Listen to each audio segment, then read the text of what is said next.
4 அம்சங்கள் தன்மைகள் இருக்கின்றன என்ற செய்தியையும் பார்த்தோம். இப்ப அந்த 5 பொருள்களையும் நாம பார்க்கின்ற நிலைதான் அதனுடைய இயக்கம் தான் எதுன்னு சொன்னா இந்த படம் சொல்லுகிறது. இப்ப இறைவன் எங்கே இருக்கிறான், அவருடைய இருப்பு எதுன்னு சொன்னா பரம்னு சொன்னோம். பரம் என்று சொன்னால் எல்லாவற்றுக்கும் மேலே என்று பொருள், எல்லாவற்றுக்கும் மேலே. இப்ப நாம புரிந்து கொள்வதற்காக ஒரு வட்டத்தை போட்டு இருக்கிறோம். இந்த வட்டம் பரம், இது எங்க இருக்குன்னு சொன்னா எல்லாத்துக்கும் மேல இருக்குதுன்னு அர்த்தம். அதுக்கு மேல எதுவும் கிடையாது.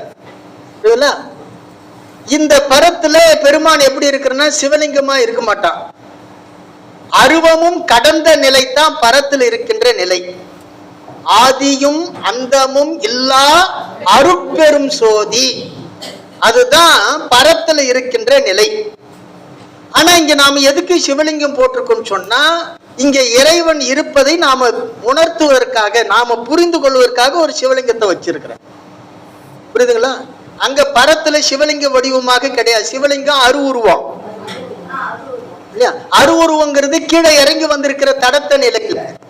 அதனால பரத்துல என்ன கிடையாது, உருவமே, அருவமும் கிடையாது. அருவமும் கடந்த நிலை, அருவமும் கடந்த நிலை. அது என்னது, சோதி பரஞ்சுடர். என்ன சுடர்? பரஞ்சுடர் என்று பொருள். அந்த நிலையில இருப்பது தான் இறைவனுடைய இருப்பு, இறைவனுடைய இருப்பு. இந்த சிவலிங்கத்தை நீங்க மறந்துடணும். எங்க பரத்துல சிவலிங்கம் கிடையாது. ஆனா அந்த இறைவன் என்பதை உணர்த்துவதற்காக சிவலிங்கம் போட்டிருக்க. புரியுதுங்களா? அப்ப அங்க இது பரம் சுடராக இருக்கின்றான். அந்த பரம் சுடர் தான் சூரியன் வச்சுக்குவோமே, அந்த சூரிய ஒளி எல்லா இடத்திலையும் பரவி இருக்குது இல்லையா? அந்த பரவல் தான் இந்த வியாபகம். இந்த வட்டம் இருக்கு இல்லையா, இதுதான் என்னது, திருவருள் வியாபகம். திருவருள் வியாபகம். வியாபகம்னா பரவல் அர்த்தம். வியாபித்திருக்கிறது, பரவி இருக்கிறதுன்னு அர்த்தம். இந்த திருவருள் வியாபகத்துல தான் எது இருக்கின்றன, உயிர்கள் இருக்கின்றன. எது இருக்கின்றன? உயிர்கள் இருக்கின்றன. இந்த உயிர்கள் நீர்த்துளி வடிவத்தில் இருக்கும். உயிர் என்னது? நீர்த்துளி வடிவத்தில் இருக்கும். புரியுதுங்களா? இது ஏன் நீர்த்துளி வடிவத்துல உயிர்களுக்கு போட்டிருக்கோம் அப்படின்னு சொன்னா, உயிருக்கு நுண்மையான பொருள் எல்லாமே நுண்மை தானே நம்ம பார்த்தோம். அமைப்பு நுண்மை தானே பார்த்தோம். உண்மையா இருந்தா நம்ம தெரிஞ்சுக்க முடியாது இல்லையா, பார்க்க முடியாது இல்லையா? அதுக்காக ஒரு வடிவத்தை கொடுத்திருக்கிறேன். அதுக்காக ஒரு வடிவம், நம்ம கண்ணுக்கு பார்க்கறதுக்காக ஒரு வடிவம். ஏன்னா இது விஷுவல் எஜுகேஷன் சொல்லுவோம் இல்லையா, அத மாதிரி நாம படம் போட்டு விளக்குறோம், வேற ஒண்ணும் இல்லை. இந்த சித்தாந்த வகுப்புல அப்படி வளர்க்கறது கிடையாது. சரி, நமக்கு ஒரு வாய்ப்பு இருக்கிறதே அந்த மாதிரி. நான் இது வாழ்வாங்கு வாழும் கலைன்னு சொல்லி ஒரு பயிற்சி வகுப்பு தொடங்கணும். நானும் என்னுடைய ஐயாவும் சேர்ந்து ஒரு வாழ்வியல் கல்வி அறக்கட்டளையும் ஒரு அமைப்பு உருவாக்கி அது மூலமா தொடங்கணும். அதுக்கான இந்த காட்சி பொருள் தான் இது. புரியல? இப்போ உயிர் நீர்த்துளி. ஏன் சார் நீர்த்துளியா போட்டிருக்கீங்க, வேற ஏதாவது கூட போட்டிருக்கலாம் அப்படின்னு சொன்னா, இந்த உயிர்கள் மேகத்திலிருந்து நீர்த்துளி மழைத்துளி வழியாக தான் பூமிக்கு வருது. இந்த உடம்பு விட்டு வெளியே போன உயிர் எங்க இருக்குது? மேகத்துல. மேகத்துல இருந்து பிறவி எடுக்கின்ற போது, அது வரைக்கும் அது ஏதாவது ஒரு இடத்துல ஒரு உலகத்துல வச்சிருப்பான் பெருமான். இப்ப இந்த காலகட்டத்துல இந்த உயிர் பிறவிக்கு வரணும் அப்படின்னு சொல்லி பெருமான் முடிவு பண்ணிட்ட பிறகு மேகத்துல நிற்கும். மேகத்திலிருந்து நீர்த்துளி வழியாக பூமிக்கு வரும். பூமியிலிருந்து உணவு தானியத்தின் வழியாக தந்தையினுடைய விந்துக்கு போகும். தந்தையினுடைய விந்திலிருந்து தாயினுடைய கருவுக்கு போகும். தந்தையினுடைய விந்திலிருந்து தாயினுடைய கருவுக்கு போகும். இப்படித்தான் இந்த பூமிக்கு இந்த உயிர் வருகிறது. அப்ப நீர்த்துளி வழியாகத்தான் எங்கிருந்து வருது? பூமிக்கு வருது. இது மழைத்துளி வழியாக, மழைத்துளி. அதனால தான் உயிர்களுக்கு ஒரு அடையாளமா எதை போட்டிருக்கிறோம்? அந்த நீர்த்துளி மழைத்துளியை போட்டிருக்கிறோம். இப்ப மேகம் எப்படி இருக்கும்? சூடா இருக்கும். பூமி எப்படி இருக்கும்? பூமி நீங்க உள்ள தோண்டி பாருங்க, சூடா இருக்கும் பூமி. உணவு பொருள் இருக்கு இல்லையா, அது சூடா இருக்கும். தந்தையினுடைய விந்து இருக்கு பத்தியா, அது என்னவா இருக்கும்? சூடா இருக்கும். தாயினுடைய கருப்பை எப்படி இருக்கும்? சூடா இருக்கும். இதுக்கு பேரு பஞ்சாக்கினி வித்தைன்னு பேரு. என்ன வித்தை பேரு? பஞ்சாக்கினி, ஐந்தி வித்தை. பெருமான் என்ன பண்றான்னு சொன்னா, இந்த உடம்பும் சூடா இருக்கும். எத்தனை டிகிரி சார்? 98.4 டிகிரி சூடு. அந்த சூடு இருந்தா தான் இந்த உயிர் உடம்புக்குள்ள இருக்கும். அதிகமாச்சானாலும் கஷ்டப்படும், குறைஞ்சிட்டாலும் கஷ்டப்படும். எது? உயிர். அந்த அளவான வெப்பத்துல மேகத்துல வைக்கிறான். உயிர் நலமா இருக்கணுங்கிறதுக்காக அங்கிருந்து மழைத்துளி வழியா பூமியில வைக்கிறான். பூமியும் வெப்பம். பூமியிலிருந்து உணவு தானியமும் வெப்பம் இல்லைன்னு சொன்னா முளைக்காது. அது தாயினுடைய தந்தையினுடைய விந்து, அந்த விந்தும் சூடா இருக்கும். தாயினுடைய கருப்பையும் சூடா இருக்கும். இப்படி இந்த உயிரை எப்படி பதமா வச்சிருக்கு இந்த உலகத்துல பிறக்க வச்சிருக்காங்க. அந்த ஒரு கருணைக்கு நாம கோடி கோடி பிறகு அவனுக்கு இல்லைன்னா என்னைக்கோ நாம என்ன ஆயிருப்போம், என்னவா இருப்புன்னே தெரியாது. புரிஞ்சுங்களா? ஆக இதுக்கு பேரு என்ன வித்தைன்னு சொன்னா ஐந்தி வித்தைன்னு பேரு. வடமொழியில பஞ்சாக்கினி வித்தை என்று பொருள். இப்போ இந்த உயிருக்கு வடிவம் நீர். நம்ம இதோட போயிருக்கலாம், இது இழுத்துட்டு போயிட்டா தான் அந்த பாடத்தை முடிக்க முடியறது இல்லை. இப்ப அடுத்தது என்னது? கண்மம். அது கண்மம். இந்த கண்மத்தினுடைய இருப்பு எங்கன்னு சொன்னோம்? உயிர்களிடத்துல சொன்னோம். உயிரினுடைய இச்சை தான், அந்த இச்சையில தான் எது இருக்குது? இந்த கண்மம் இருக்குது. இந்த இச்சையினுடைய வெளிப்பாடு தானே செயல். கண்மம்னா என்ன? கர்மான்னு சொல்றோம். வினைன்னா என்ன? செயல் தானே. அப்போ உயிருடைய இச்சையை வெளிப்படுத்துவது தானே செயல். உயிருடைய விருப்பத்தை வெளிப்படுத்துவது தானே செயல். விரும்புறோம், அந்த விருப்பத்தை வெளிப்படுத்துவதற்கு நாம் என்ன பண்றோம்? செயல்படுறோம். அப்போ உயிர்களுடைய இச்சையின் வெளிப்பாடே செயல். உயிர்களின் இச்சையின் வெளிப்பாடு செயல். அப்போ உயிர்களிடத்துலதான் கண்மம் இருக்குது. அந்த கண்மம் இச்சையை வெளிப்படுத்துகின்ற போது செயலாக வெளிவருகிறது. அதுக்கு அடுத்தது மாயை, ஆணவம். இந்த ஆணவங்கிறது ஒரு இருள் பொருள். ஆணவம் ஒரு இருட்டு பொருள். அந்த இருட்டு பொருளா இருக்கிறதுனால தான் அதை நாம என்ன பண்றோம்? ஒரு கருப்பு வட்டமா காமிச்சிருக்கிறோம். கருப்பு வட்டமா காமிச்சிருக்கிறோம். அதுக்கு அடுத்தது மாயை இருக்கு பத்தியா? அந்த மாயை இந்த கோழி முட்டையை அப்படி கவுத்து வச்சோம்னா எப்படி இருக்குமோ அந்த மாதிரி வடிவத்துல இருக்கும். எது? மாயை. இதெல்லாம் அருளாளர்கள் பெருமானுடைய ஞானத்தால் உணர்ந்து சொன்ன செய்தி. இது ஒளி பொருள், இது ஒளி பொருள், இது இருட்பொருள். அதனால நிறம் வேற, புரியுதுங்களா? அப்போ இந்த மாயை எங்க இருக்குது? திருவருள் வியாபகத்தில் இருக்குது. ஆணவம் எங்க இருக்குது? திருவருள் வியாபகத்தில் இருக்குது. கண்மம் எங்க இருக்குது? உயிர்களிடத்தில் இருக்குது. அதனால தான் உயிர்களிடத்துல இருந்து இந்த அம்புக்குறி போட்டு கண்மம், காரிய கண்மம் போட்டு வச்சிருக்கோம். மூல கண்மம், காரிய கண்மம்.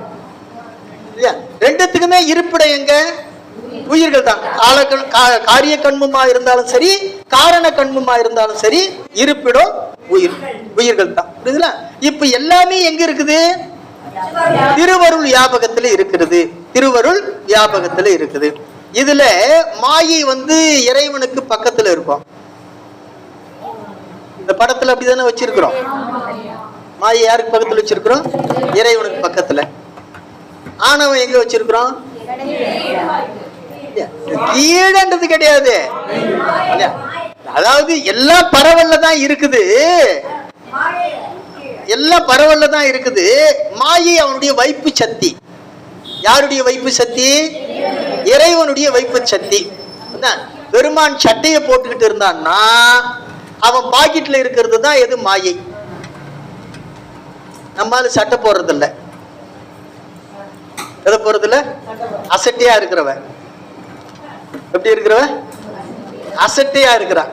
சட்டை இல்லாம இருக்கிறான்னு அர்த்தம் இல்லையா? அதனால அவனுடைய வைப்பு சக்தி, யாருடைய வைப்பு சக்தி? இறைவனுடைய வைப்பு சக்தி. அப்போ இறைவனுக்கு ரொம்ப நெருக்கமா இருக்கின்ற ஆற்றல் எதுன்னு சொன்னா மாயை. புரியுதா? இந்த ஆணவம் இருக்குது, இந்த ஆணவம் பரத்துலதான் இருக்கும். ஆனா அவனுக்கு அதுக்கும் தொடர்பு இல்லாம இருக்கும், அவனுக்கு அதுக்கும் தொடர்பு இல்லாம இருக்கும். அதனால அது பக்கத்துல இருக்கிற மாதிரி இருக்காது, எங்கோ ஒரு பரவல்ல மூலையில இருக்கும், அவ்வளவுதான். எது? ஆணவம். இந்த ஆணவம் இருப்பொருள், மாயை ஒளிப்பொருள். ஆணவம் இருப்பொருள், மாயை ஒளிப்பொருள். மொத்தம் 5 பொருள் இருக்குதுங்களா? இறைவன், உயிர்கள், ஆணவம், கண்மம், மாயை. இதுதான் ஐம்பொருள் கோட்பாடு. ஐம்பொருள் கோட்பாடு எல்லாம் இருக்கின்ற இடம் எங்க? திருவருள். அவனுடைய வியாபகத்தை விட்டு வெளியே போகவே முடியாது. அவனுடைய வியாபகத்தை விட்டு வெளியே போகவே முடியாது. புரிசை நடராசன் ஒருத்தர் இருந்தாரு, தெரியுமா? கேள்விப்பட்டிருக்கீங்களா? ஒரு சொந்த ஊர் வந்து செய்யாறுல இருந்து வந்தவாசி போகின்ற வழியில புரிசை. நிறைய இந்த நாடக பாரத பிரசங்கம், பாரத கூத்தாடுறவங்கலாம் அந்த ஊர்ல நிறைய அந்த ஊர்ல இருக்கும். அந்த ஊர்ல பிறந்தவர் திருப்பத்தூர் சேக்ரட் ஆர்ட்ஸ் காலேஜில் பேராசிரியராக ஓய்வு பெறுகின்ற போது அடிஷனல் வைஸ் பிரின்சிபலாக ஓய்வு பெற்றவர். காஞ்சிபுரத்தில் கடைசி காலத்தில் காஞ்சிபுரத்தில் செட்டில் ஆனார். அடியனுக்கு நெருக்கமான அன்பர், என்னோட வயதுல ரொம்ப மூத்தவர். அவருடைய பெரியப்பா புரிசை முருகேச முதலியார். புரிசை முருகேச முதலியார் அவரு மிகச்சிறந்த சொற்பொழிவாளர். பாரதம் ஒரு இது போட்டுடலாமா, ஒரு பெஞ்ச் ஒன்று போட்டுருங்க. இந்த சேர் வாங்க, அதுல ஒருத்தர் உட்காருங்க, இதுல ஒருத்தர் உட்காருங்க, வாங்க வாங்க. நான் பெரும்பாலும் உட்கார மாட்டேன், அதனால்தான் ஃப்ரீயா உட்காருங்க. வேற ஒண்ணும் இல்ல, பள்ளிக்கூடத்துல பாடம் நடத்தி பழகி போச்சு இல்ல.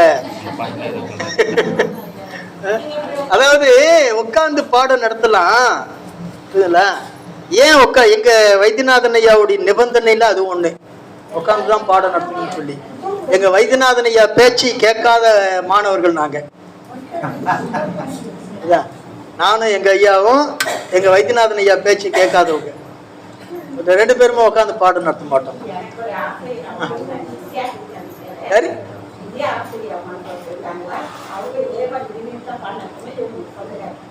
சரி சரி. எந்த மையத்துல? ஆசிரியர் ஆசிரியர் ஆசிரியர் இல்ல, பெரும்பாலும் பள்ளியில நின்னுதான் நடத்தணும். ஆனா இப்ப என்ன ஆகுதுன்னு சொன்னா பள்ளியில உட்கார்ந்து நடத்த வேண்டியதாக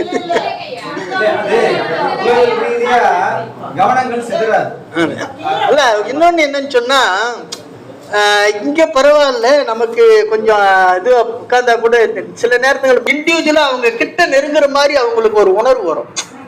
அந்த மாதிரி அப்ப என்ன ஆகுன்னு சொன்னா நமக்கும் வந்து என்ன நெருக்கமான ஒரு தொடர்பு ஏற்படும். அவங்களுக்கும் உள்வாங்கும் போது ரொம்ப கவனச்சிதைவு இருக்காது. என்ன ஆகாது? கான்சன்ட்ரேஷன் செதறாது இல்லையா? அது அந்த டெக்னிக் தான், வேற ஒண்ணும் இல்லை. உட்கார்ந்து நடத்தக்கூடாதுங்கிறதெல்லாம் இல்லை. உட்கார்ந்தா நானும் தூங்கிடுவேன், நீங்களும் தூங்கிடுவீங்க. ஏன்னா ஏற்கனவே இது ஒரு மாதிரி சப்ஜெக்ட். சைவ சித்தாந்தங்கிறது ஏன் இப்படி இதுவா இருக்குன்னு சொன்னா, இன்னும் பல மையங்கள்ல இது அந்த அளவுக்கு என்ன சொல்றது இன்ட்ரெஸ்டிங்கா போகாது இருக்கிறதுக்கு காரணம் என்னன்னு சொன்னா, சொல்லுகின்ற முறையும் கேட்கின்ற முறையும் மாறலை இன்னும். அதுதான். அதனால நாங்கெல்லாம் குருவை மிஞ்சின சீடர்கள், குரு வார்த்தை கேட்காதவங்க. அந்த வகையில அது அவருக்கும் தெரியும், எப்படியோ தொலைங்க அப்படின்றாரு. இதுல ஆகினால இந்த புரிசை முருகேச முதலியார் நல்ல அருமையான சிந்தனையாளர், நல்லா பேசுவார். மகாபாரத சொற்பொழிவுக்கு போனாருன்னு சொன்னா இல்லையா, இப்பெல்லாம் வந்து 10, 50, 100 கொடுக்குறாங்கல்ல, கையில இருக்கிற மோதிரத்தை கட்டி கொடுத்துருவாங்களாம். யாருக்க அவ்வளோ ஆர்வமா கேட்பாங்களாம், பேசுவோம். அவரு பேச்சு அப்படி இருக்குமா. அது வந்து எங்க ஒரு புருஷி நடராஜன் ஐயா சொல்லுவாரு, ஒவ்வொரு பிரசங்கமும் அப்பெல்லாம் வந்து 20 நாள் 30 நாள் சொற்பொழிவு நடக்குமா பிரசங்கம். போயிட்டு வந்தாருன்னா காப்படி அரைப்படி மோதிரம் வாங்கலாம். படி படி இந்த ஊருக்கு பிரசங்கம் போயிட்டு வந்து காப்படி மோதிரம் வந்துச்சு அப்படின்னு சொல்லுவாங்களாம். அது ரொம்ப எனக்கே வியப்பா இருந்தது சொல்லும் போது. அதனால அது அப்படி பேசக்கூடியவரு அவரு. ஈரோட்ல ஒரு முறை நடந்த நிகழ்ச்சி சொல்றேன், வேற போயிட்டே இருக்குது. ஈரோட்ல ஒரு முறை அவர் பாடம் நடத்திக்கிட்டு இருக்க அந்த பிரசங்கம் பண்ணும்போது பெரியாருடைய சீடர்கள்லாம் போயிட்டு கொஞ்சம் தகராறுலாம் பண்ண ஆரம்பிச்சிருக்கிறாங்க. இந்த செய்தி அண்ணாதுரைக்கு போயிருக்கு. போன உடனே அண்ணாதுரை அங்கிருந்து தகவல் அனுப்பிச்சாராம். தகராறு பண்றதை விட்டுட்டு அவருடைய சொற்பொழிவு போய் கேளுங்க, திருக்குறளுக்கு அவரை மாதிரி யாரும் விளக்கம் சொல்ல முடியாது, போய் உட்காந்து கேளுங்கயா அப்படின்னாராம். அண்ணாதுரையே ஈர்க்கக்கூடிய அளவுக்கு அவருடைய சொற்பொழிவு இருக்கும். சரி, செய்திக்கு வருவோம். அவரு திருவண்ணாமலைக்கு பக்கத்துல ஆனாய் பிறந்தான்னு ஒரு ஊர் இருக்குது இல்லையா? இந்த ஈசான லிங்கத்துக்கு இந்த பக்கத்துல இருக்கு. அந்த இதெல்லாம் நான் போனதில்லை, எப்படி தெரியும்னு கேட்காதீங்க. அவர் புருஷி நடராஜன் சொன்ன செய்தி. யமலிங்கத்துக்கிட்டியா? அங்கே ஆனாய் பிறந்தான்னு ஒரு ஊர் இருக்குது. அங்கே அங்கே வந்து நிலம் வாங்கி அந்த நிலத்திலேயே வீடு கட்டி அங்கேயே இருந்தார். யாரு? புரிசை முருகேசம் வல்லியார். அப்போ எங்க ஞான பாட்டன் மலேசிய முருபட ரத்தன செட்டியார், அவருடைய சீடர் தான் வைத்தியநாதன். வைத்தியநாதனுடைய சீடர் தான் நாங்க. அதனால எங்களுக்கு பாட்டை யாருன்னு சொன்னா முருபட ரத்தன செட்டியார். அவரு இங்க வரும்போது அவர்கிட்ட அந்த திண்ணையில உட்காந்து பேசிட்டு இருக்கும் போது முருகேசம் வல்லியார் சொன்னாராம், செட்டியார் ஒரு செய்தி தெரியுமான்னாரு. என்ன அப்படின்னா, கடவுளாலே முடியாத செயல் ஒண்ணு இருக்குன்னாராம். கடவுளாலே முடியாத செயல் ஒண்ணு இருக்கு. என்ன முதலியார் சொல்றீங்க, கடவுளாலே முடியாத செயலா அப்படின்னு இவரு வியப்பா சொன்னாராம். சொன்னாரு. சொல்லும் போது, ஒரு நாட்டு அரசன் தன்னுடைய குடிமகன் தப்பு செய்தா அதிகபட்ச தண்டனையாக நாடு கடத்தலாம். அதிகபட்ச தண்டனையா என்ன பண்ணலாம்? நாடு கடத்தலாம். ஆனா கடவுள் எந்த உயிரையும் நாடு கடத்த முடியாது. எந்த உயிரையும் நாடு கடத்த முடியாது. ஏன்னா எல்லாமே அவனுக்கு சொந்தமானது. 224 புவனமும் யாருக்கு சொந்தமானது? இறைவனுக்கு. அப்ப அவன் எந்த நாட்டுக்கு கடத்த முடியும்? இது அவனால முடியாத செயல் அப்படின்னாராம். எங்க தாத்தா வியந்து போய் அதையே ஒரு தலைப்பா வச்சு கடவுளால் முடியாத செயல்கள் ஒரு புத்தகம் எழுதியிருக்கிறார். கடவுளால் முடியாத செயல்கள் அப்படின்னு எழுதியிருக்கிறாரு. இந்த புத்தகத்துல முன்னுரையில இந்த புத்தகம் எப்படி உருவாச்சுங்கிறதுக்காக இந்த அவங்க 2 பேரும் உரையாடின சம்பவத்தை அதுல குறிப்பிடுறாரு. அவர் சொன்ன அந்த கற்பனையின் அடிப்படையில வேறு என்னென்ன செயல்கள் எல்லாம் கடவுளால் முடியாத செயல்கள் அப்படின்னு அவரு ஒரு புத்தகம் எழுதி, ஒரு கட்டுரைகளை எழுதி புத்தகமா வெளியிட்டார். நான் இந்த புத்தகத்தை படிச்சுட்டு சென்னையில இருந்து வரும்போது கார்ல பேசிட்டே வரும்போது ஒரு புரிசை நடராசன் கிட்ட, எங்க வைத்தியநாதன் ஐயா அதுக்கு முன்னாடி தொலைபேசியில, புரிசை நடராஜன் தெரியுமா உங்களுக்கு? தெரியும். அவங்க அப்பா புரிசை முருகேசம் முதலியாரு, அவர் சொன்னதுனால்தான் எங்க ஐயா இந்த புத்தகம் எழுதினாரு. ஒரு முறை பேசி இருக்கிறார். அதை நினைவுல வச்சுக்கிட்டு அந்த புத்தகம் படிச்சதுக்கு அப்புறம் இவர்கிட்ட கேட்டா, அப்ப சொன்னாரு, எங்க பெரியப்பா அவரு இது நடந்தது உண்மைத்தான், அது எந்த இடம்னு சொல்லி கேட்டப்போதான் சொன்னார், ஆனாய் பிறந்தான்ற ஊர்ல அந்த நிலத்தாண்ட வீட்டுல அப்படின்னு சொல்லி சொன்னார். இதை எதுக்கு சொல்ல வரேன்னு சொன்னா, அவனுடைய வியாபகத்துக்குள்ளதான் எல்லாமே இருக்கே தவிர அதை கடந்து யாரும் என்ன பண்ண முடியாது, எங்கேயும் போக முடியாது, எங்கேயும் போக முடியாது. இப்ப இதெல்லாம் சங்கத்துல பகிர்ந்து கொள்ள முடியுதுன்னு சொன்னா, இதெல்லாம் நடந்த நிகழ்வுகள். இப்ப இந்த நிகழ்வுல தொடர்புடையவர்களுக்கு தான் இது தெரியும். நிகழ்வுல தொடர்புடையவர்களுக்கு தான், எல்லா பேராசிரியருக்கும் தெரியும்னு சொல்ல முடியாது.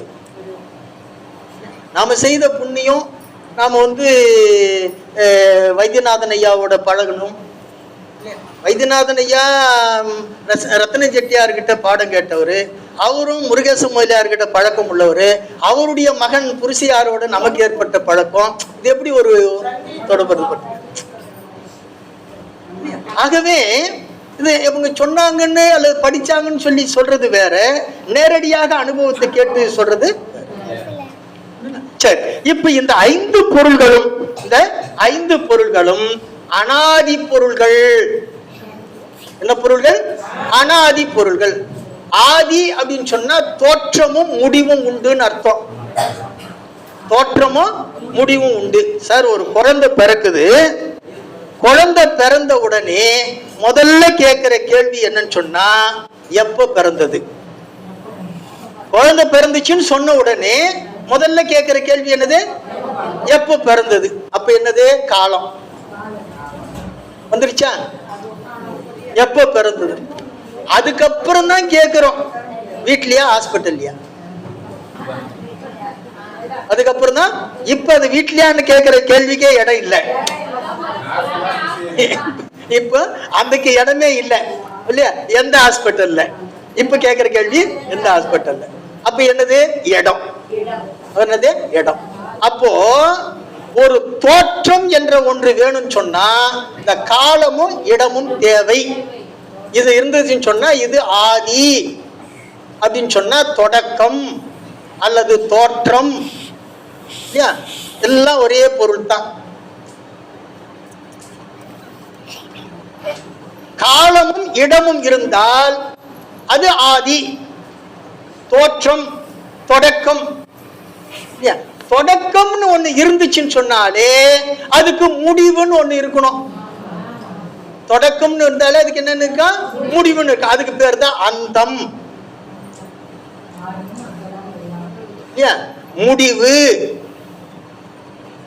மறைவு எல்லாம் ஒரு பொருள் தான். அப்ப ஆதின்னு சொன்னா என்ன அர்த்தம்? தோற்றமும் முடிவும் இருப்பது, தொடக்கமும் முடிவும் இருப்பது, ஆதியும் அந்தமும் இருப்பது. எது? ஆதி. அனாதின்னு சொன்னா இந்த ரெண்டுமே இல்லாதது. எது இல்லாதது? ஆதியும் இல்ல, அந்தமும் இல்ல, தொடக்கமும் இல்ல, முடிவும் இல்ல, தோற்றமும் இல்ல, மறைவும் இல்ல. எதுக்கு? அனாதிக்கு. அப்போ காலமும் இடமும் அற்ற நிலை எதுன்னு சொன்னா அனாதி நிலை. காலமும் இடமும் அற்ற நிலை அனாதி நிலை. இப்போ இந்த 5 பொருள்களும் அனாதியே இருந்துன்னு சொன்னா அதுக்கு முன்ன அப்படின்ற கேள்விக்கே இடம் கிடையாது. என்ன கிடையாது? காலம் கிடையாது. ஈரோடு தமிழன்பன் கேள்விப்பட்டிருக்கிறீங்களா? சிறந்த கவிஞர். அந்த காலத்துல தூர்தர்ஷன்ல செய்தி வாசிப்பாளராக இருந்தவர். சிறந்த கவிஞர். அவர் தமிழ் ஓவியம் என்று ஒரு கவிதை எழுதியிருக்கிறார். தமிழ் ஓவியம். இந்த தமிழ் ஓவியத்துல தமிழை பற்றி சொல்லுகின்ற போது, காலம் பிறக்கு முன் பிறந்தது தமிழே, காலம் பிறக்கு முன் பிறந்தது தமிழே, எந்த காலமும் இருப்பதும் தமிழே, எந்த காலமும் இருப்பதும் தமிழே. அப்போ இறைவன் அனாதி, தமிழும் அனாதி. இறைவன் அனாதி, தமிழும் அனாதி. நான் போன வகுப்புல பேசணும் இல்லையா? தமியன் தமிழ் சொன்னோமா? ஞாபகம் இருக்கா? தமியன் அப்படின்னா தனக்கு ஒரு முதல் இல்லாதவன். இறைவனுக்கு அம்மா அப்பா கிடையாது, நமக்கு உண்டு. அவனுக்கு என்ன கிடையாது? அம்மா அப்பா கிடையாது. அதனால அவனுக்கு தமியன்னு பேரு. எல்லா மொழிகளுக்கும் தாய்மொழி உண்டு, தமிழுக்கு என்ன கிடையாது? தாய்மொழி கிடையாது. அதனால அதுக்கு தமிழ்னு பேரு. தமக்கு முதல் இல்லாதது தமி, தமக்கு முதல் இல்லாதது தமி. அப்போ காலம் பிறக்கும் முன் பிறந்தது தமிழே, காலமும் நிறைந்து இருப்பதும் தமிழே என்று பேசுகிறார் இல்லையா? யாரு? தமிழன்பன், ஈரோடு தமிழன். அப்போ இந்த காலமும் இடமும் இல்லாதது எதுன்னு சொன்னா அனாதி. ஆக இந்த 5 பொருள்களும் என்னது? அனாதி. அனாதின்னு சொன்னா என்ன அர்த்தம்? தொடக்கமும் கிடையாது, முடிவும் கிடையாது. அப்ப என்னது? அழிவே இல்லைன்னு அர்த்தம். அப்படின்னா இன்னொரு வகையில சொல்லலாமா? என்னன்னு சொன்னா என்றும் இருப்பது. அனாதின்னு சொன்னா என்னது? என்றும் இருப்பது, என்றும் உள்ள பொருள், என்றும் உள்ள பொருள் எது? இந்த அனாதி. அப்போ இந்த 5 பொருள்களும் என்றும் உள்ள பொருள்கள். எந்த 5 பொருள்? இறைவன், உயிர்கள், ஆணவம், கண்மம், மாயை. இந்த 5ம் என்றும் உள்ள பொருள்கள். சரி, என்றும் உள்ள பொருள்கள், என்றும் உள்ள பொருள்கள். இந்த என்றும் உள்ள பொருள்களை எப்படி சார் அறிந்து கொள்வது? எப்படி அறிந்து கொள்வது? எல்லாம் என்றைக்கும் இருக்கிற பொருள் சொல்லிட்டீங்க இல்லையா? என்றைக்கும் இருக்கிற பொருள் சொன்னீங்க. அந்த பொருளை எப்படி நாம அறிந்து கொள்வது? இப்ப நாம வீட்டுல இருக்கக்கூடிய பொருள்களை எல்லாம் என்ன பண்றோம்னு சொன்னா அளந்து பார்க்கிறோம். அதற்காக நாம வாங்க ஒரு 4 அளவைகள் வச்சிருக்கிறோம். நீட்டல் அளவை, நிறுத்தல் அளவை, அதுக்கு அடுத்தது எண்ணல் அளவை, அடுத்தது முகத்தல் அளவை. அளவை, முகத்தல் அளவை. இப்படி 4 அளவைகள். இப்ப ஜவுளி கடைக்கு போறோம், 2 மீட்டர் துணி கொடுன்னு கேக்குறோம். பூ கடைக்கு போறோம், ஒரு 4 முழம் பூ கொடுன்னு கேக்குறோம். இதெல்லாம் என்ன அளவை? நீட்டல் அளவை. இதெல்லாம் என்ன அளவை? நீட்டல் அளவை. இதுவே நாம மளிகை கடைக்கு போறோம், ஒரு 2 கிலோ சர்க்கரை கொடுங்க, அது என்னது? நிறுத்தல் அளவை. அது என்னது? நிறுத்தல் அளவை.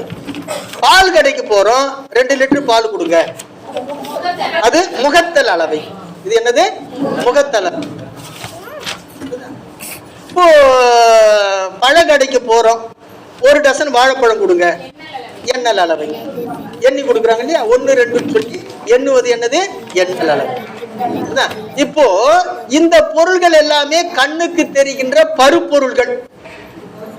பருப்பொருள்னா கண்ணுக்கு தெரிகிற தூளப்பொருள். என்னது? தூளப்பொருள். இந்த டேபிள் வந்து ஒரு 2 மீட்டர் இருக்குது அப்படின்னு அளந்து சொல்றோம். இது கண்ணுக்கு தெரியுது, அளந்து பார்த்துட்டோம். இந்த டம்ளர் ஒரு 100 மில்லி பிடிக்கும் அப்படின்னு சொல்றோம், அளந்து பார்த்துட்டோம். இங்க வந்து ஒரு 6 சாக் பீஸ் இருக்குது, எண்ணி பார்த்துட்டோம். இதுல இப்ப இது வந்து ஒரு 10 கிலோ இருக்கும், தூக்கி பார்க்கிறோம். இப்ப இதெல்லாம் வந்து கண்ணுக்கு தெரிகின்ற தூள பொருள்களை இப்படி 4 வகையாக பண்ணிட்டோம், அளந்து பார்க்கிறோம். ஆனா இந்த பொருள் எல்லாமே கண்ணுக்கு தெரியாத பொருள்னு சொல்லி பார்த்தோம் இல்லையா? அமைப்பு, நுண்மை.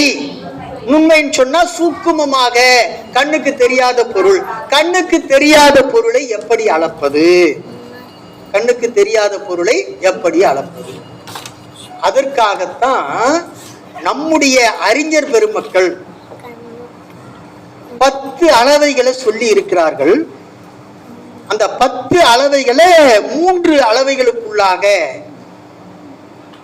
நுணுக்கி அந்த 3க்குள்ளாக அடக்கி சொல்லி இருக்கிறார்கள். அது என்ன 3 அளவை சொன்னா, காண்டல் அளவை, கருதல் அளவை, உரை அளவை.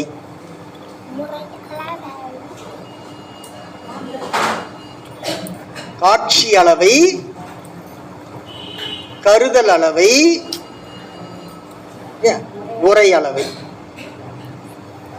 உரை அளவை இது தமிழ்ல சொல்லி இருக்கிறேன். வடமொழியில சமஸ்கிருதத்துல பிரத்யட்ச பிரமாணம். பிரத்யட்ச பிரமாணம். அச்சம்னா கண்ணு. அச்சம்னா என்னது? கண்ணு. கண்ணால பார்ப்பது பிரத்யட்சம். பிரமாணம் சொன்னா அளவு, அது பிரத்யட்ச பிரமாணம். அனுமானம். அனுமானம்னா யூகிக்கிறது. அனுமான பிரமாணம் அப்படிங்கிறது எதுன்னு சொன்னா கருதல் அளவை, யூகித்து அறிவது, கருதல் அளவை. அதுக்கு அடுத்தது ஆகம பிரமாணம், அது உரை அளவை. ஆகம பிரமாணம், உரை அளவை. சரி, நம்ம வடமொழிக்கு போனோம், தமிழை வச்சுக்குவோம். காட்சி அளவை, கருதல் அளவை, உரை அளவை. ஏன் சொன்ன அப்படின்னா, நீங்க ஏதாவது ஒரு புத்தகத்தை படிப்பீங்க இல்லையா, யாராவது எழுதுவாங்க அந்த புத்தகத்துல பிரத்யட்ச பிரமாணம், அனுமான பிரமாணம், சப்த பிரமாணம் அல்லது ஆகம பிரமாணம் அப்படின்னு எழுதியிருப்பாங்க. ஐயா வந்து வேற ஏதோ சொன்னாரு, அப்ப தப்பா சொல்லிட்டாரு பொழுது. இது மூணுத்துல ஒண்ணு கூட அவர் சொல்லலையே, இது வேற ஏதோ சொல்லிட்டு போயிட்டாரு, மாத்தி சொல்லிட்டு போயிட்டாரு அப்படின்னு நினைச்சிட கூடாதுல்ல. அது வட சொல்லு, இது தமிழ் சொல்லு. சரி, இப்போ நம்ம அங்க எல்லாம் போவோம். நம்ம ஒரு ஒரு நிலைக்கு வந்தாச்சு, நம்ம இதுலயே உறுதியா இருப்போம். அதனாலதான் காலையில அந்த மாடு மேய்க்கிற பையன் கதை சொன்னதுக்கு காரணம் தான். புரியுதுங்களா? நாம எங்க இருக்கணும்? ஆமா, அதுல வந்துடணும், உரைப்பு வந்துடும். எங்க வைத்தியநாதனா அடிக்கடி சொல்லுவாரு, உரைப்பு உரைப்பு உரைப்பு இருக்கணும்னு சொல்லுவார். அந்த உரைப்பு இருந்தா தான் நமக்கு இதுல நிக்க முடியும். இதுல சரி, இப்ப காட்சி அளவை, கருதல் அளவை, உரை அளவை. என்ன அளவை? உரை அளவை. இப்போ கண்ணுக்கு எதிர ஒரு பொருள், ஒரு நிகழ்ச்சி நடக்குது, அதை தெரிந்து கொள்வது எதுன்னு சொன்னா காட்சி அளவை. அது என்ன அளவை? காட்சி அளவை. இப்ப நெருப்பு எரிஞ்சு திகு திகுன்னு எரியுது, இரவு நேரத்துல மலையில நெருப்பு வச்சிருக்கிறத பாக்குறோம். அப்படியே வரிசையா எரிஞ்சுக்கிட்டு கண்ணுக்கு நல்லா தெரியுது. உடனே சொல்றோம், யாரோ படுபாவி இந்த மலைக்கு நெருப்பு வச்சுட்டானே அப்படிங்கிறோம். எப்படி தெரியுது நமக்கு? அது எங்கேயோ இருக்குது, 1 கிலோமீட்டர் தூரத்துல இருக்குது. ஆனா அந்த மலையில எரியிற நெருப்பு நம்ம கண்ணுக்கு தெரியுது. அதனால அது நாம மலையில நெருப்பு வச்சுட்டாங்களே அப்படின்னு சொல்றோம். இது என்ன அளவை? காட்சி அளவை. இது என்ன அளவை? காட்சி அளவை. அதே மலையில எரிஞ்சுக்கிட்டு இருக்குது, பொழுது வெடிஞ்ச உடனே பகல் நேரத்துல நமக்கு நெருப்பு தெரியாது. ஆனா என்ன வரும்? புகை வரும். என்ன வரும்? புகை வரும். அந்த புகையை பார்த்த உடனே நெருப்பு இல்லாமல் புகை வராது. அங்க நெருப்பு இருக்குதுங்கிறத நெருப்பு பார்த்து சொல்லல, நெருப்பினுடைய குணத்தை பார்த்து நாம் என்ன சொல்றோம்? அந்த புகை. இது வந்து என்னது? கருதல் அளவை, யூகித்து அறிந்து கொள்வது. இது என்ன அளவை? கருதல் அளவை. இப்ப இந்த ரெண்டு கொண்டு அறிய முடியாத அளவைகள், இந்த இரண்டையும் கொண்டு அறிய முடியாத அளவைகள். ஓ, நல்ல சுவையா இருக்குது சாப்பாடு. சாப்பாடு எப்படிப்பா இருந்தது? தேவாமிர்தமா இருந்ததுன்றோம். எப்படி இருந்ததுன்னு சொல்றோம்? தேவாமிர்தமா இருக்குதுன்னு சொன்னோம். தேவாமிர்தத்தை யாராவது பார்த்து இருக்கிறோமா? யாராவது சுவைச்சு இருக்கிறோமா? இல்ல. ஆனா ரொம்ப சுவையானதுக்கு நாம என்ன சொல்றோம்? அமிர்தமா இருந்துச்சுன்னு சொல்றோம் இல்லையா? இதெல்லாம் முன்னால இருக்கிறவங்க எல்லாம் சொல்லி வச்சுட்டு போனாங்க. அப்படி சொல்லி வச்சிருக்கிறத வச்சு ரொம்ப சுவையா இருக்கிறது, அமிர்தத்துக்கு இணையா இருக்குதுன்னு சொல்றோம். இது என்ன அளவை? உரை அளவை. இது என்ன அளவை? உரை அளவை. புரியுதுங்களா? இப்போ காட்சி அளவை, கருதல் அளவை, உரை அளவை. காட்சி அளவைன்னா என்ன? கண்ணால நிகழ்வை பார்த்து அறிந்து கொள்வது காட்சி அளவை. ஒரு பொருளை நம்மால கண்ணால பார்க்க முடியல, அந்த பொருளுடைய குணத்தை வைத்து அந்த பொருள் அங்க இருக்குதுன்னு சொல்லி தெரிஞ்சுக்கிறோம். அது என்னது? கருதல் அளவு. ஒரு பொருளுடைய இருப்பை குணத்தை வச்சியும் தெரிஞ்சுக்க முடியல, கண்ணாலையும் பார்க்க முடியல. அது எப்படி இருக்குன்னு எப்படி தெரிஞ்சுக்க முடியும்னு சொன்னா, பெரியோர்கள் சொல்லி சென்ற உரையை வைத்து, அவர்களுடைய அருள் உரை, அனுபவ உரையை வைத்து நாம தெரிந்து கொள்வது எதுன்னு சொன்னா உரை அளவை. இந்த 3 அளவைகள் தான் நாம இந்த 5 பொருள்களையும் அளப்பதற்கு உரிய அளவைகளாக இருக்கின்றன. எப்படி அளக்க போறோங்கிறதெல்லாம் பாடம் நடக்க நடக்க தெரியும். இப்ப அளக்கப்படுகின்ற பொருள் எத்தனை? 5. அளக்கப்படுகின்ற பொருள் எத்தனை? 5. பயன்படுகின்ற அளவைகள் எத்தனை? 3. இதை அளக்கக்கூடியது யாரு? இறைவன் அளக்கிறான், நாம தான் அளக்கிறோம். இறைவனுக்கு அளக்க வேண்டிய அவசியமே இல்லையே. அதாவது நாம நடைமுறையில ஒரு வார்த்தையை அடிக்கடி பயன்படுத்துவோம். என்னன்னு சொன்னா, ஆண்டவன் ஏன் தான் நம்மளை இப்படி சோதிக்கிறானோ அப்படின்னு சொல்றோம். ஏன் தான் சோதிக்கிறான்? சோதிச்சுதான் அவன் இப்படிப்பட்டவன் சொல்லி தெரிஞ்சுக்கணும்ன்ற இயல்பு கடவுளுக்கு இருக்குமே, ஆனா அவன் கடவுளே கிடையாது.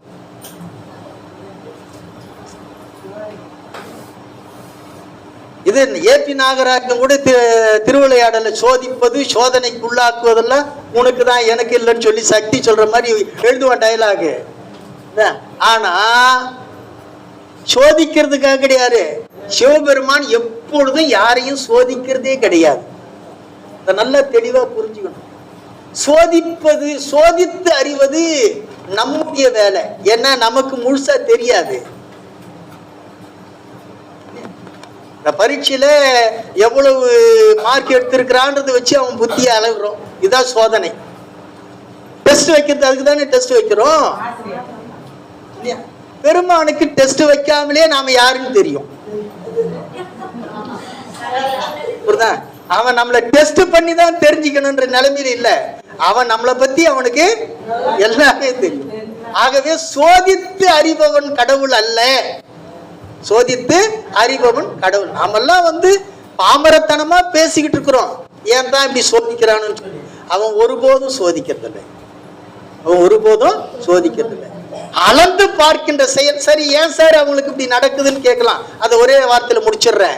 ஏன் சார் அடியார்களுக்கெல்லாம் அப்படி ஒரு நிலைமை வருதுன்னு சொன்னா அதுக்கு பேரு சோதனை கிடையாது. சோதிக்கிறதுக்காக அவன் பண்றது இல்ல. இந்த அடியாருடைய பெருமை இந்த உலகம் புரிந்து கொள்ள வேண்டும். இந்த அடியாருடைய பெருமையை உலகம் புரிந்து கொள்ள வேண்டும். திருநீலகண்ட குயவனாரு 20 வயசுலயே என்ன பண்ணிட்டாருன்னு சொன்னா மனைவியை தொடர்றதில்லைன்னு சபதம் பண்ணிட்டாரு. தீண்டினால் திருநீலகண்டம். அதுல இன்னொரு வியப்புன்னு தெரியுமா? அந்த அம்மா சொல்லிட்டாங்க, எம்மை தீண்டினால் திருநீலகண்டம். எம்மை என்பது பொம்மை,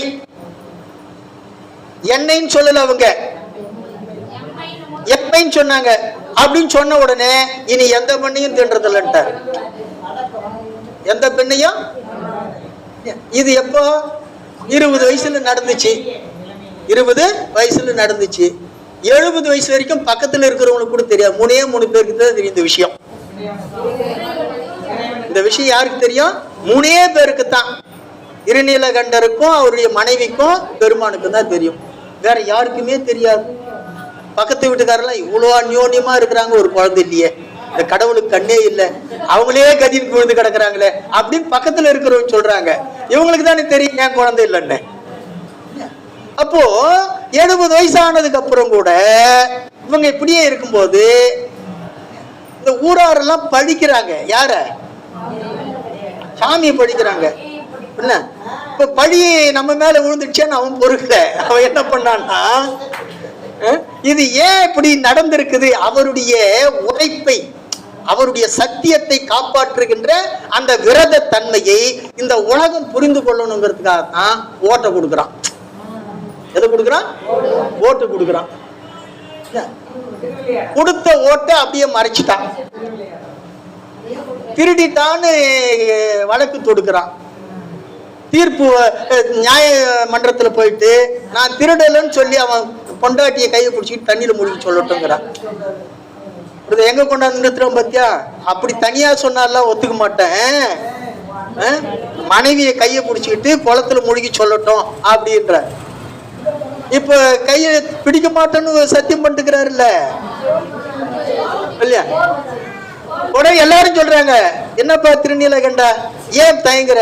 உன்னை பத்தி எங்களுக்கு தெரியும். ஊர்ல இருக்கிறவங்க நாங்க எவ்வளவு காலமா உன்னை பார்த்துக்கிட்டு இருக்கிறோம்.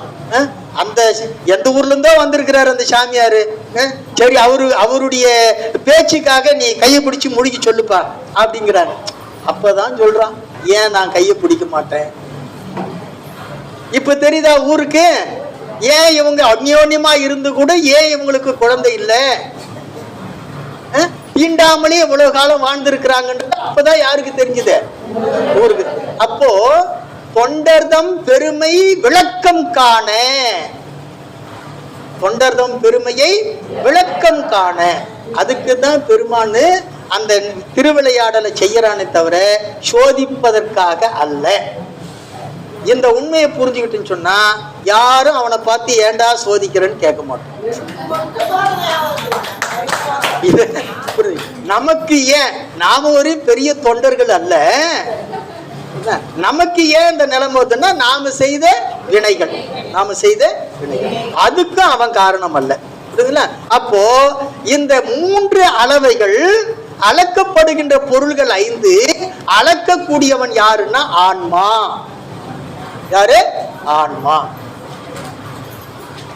இந்த ஆன்மா தன்னுடைய அறிவை கொண்டு அளந்து இந்த 5 பொருள்களையும் அளக்கின்றது. அப்படி அளக்கின்ற இந்த நிலையைத்தான் என்னது? அளவைகள். இது பேர் என்னது? அளவைகள். அப்போ சைவ சித்தாந்தத்தை பொறுத்த வரைக்கும் இந்த ஆன்ம அறிவு இருக்கிறதே, அதுதான் பிரமாணம். அதுதான் என்னது? பிரமாணம், அளவை. இந்த அறிவை கொண்டு எந்த அளவுக்கு அது இந்த 5 பொருள்களையும் அளந்து முழுசா அளந்திருக்குதான்னா இல்ல.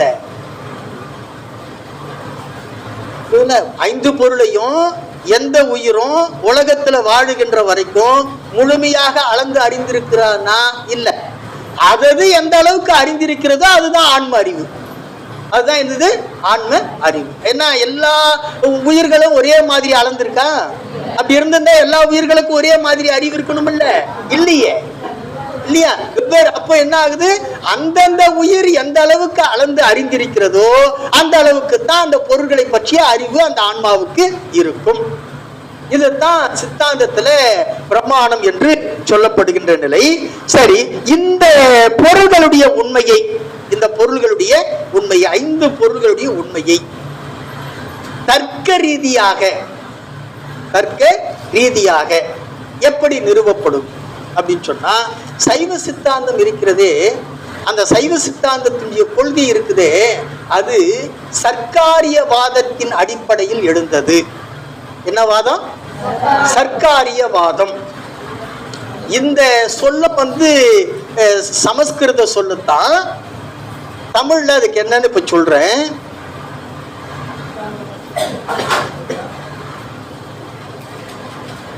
சர்க்காரியவாதம். சத் அப்படின்னு சொன்னா உள்ளது, காரியம் அப்படின்னா செயல்படுதல் அல்லது செயல்படுவது. வாதம் அப்படின்னு சொன்னா கொள்கை. உள்ளதே செயல்படும் என்ற கொள்கை. உள்ளதே செயல்படும் என்ற கொள்கை. அதனாலதான் சைவ சித்தாந்தம் என்ன சொல்லுன்னு சொன்னா, இல்லது வாராது, உள்ளது போகாது. இல்லது வாராது, உள்ளது போகாது. இதுதான் சைவ சித்தாந்தத்துடைய சர்க்காரியவாத கொள்கை. இல்லாத ஒரு பொருள் புதிதாக வர முடியாது. இருக்கின்ற பொருள் அழிவே அழியாது. அப்ப இல்லது வாராது, உள்ளது போகாது என்பது தான் என்னது? சர்க்காரியவாதம். அதுதான் சைவ சித்தாந்த கொள்கை. இந்த அடிப்படையில் எழுந்தது தான் இந்த ஐம்பொருள் கொள்கை.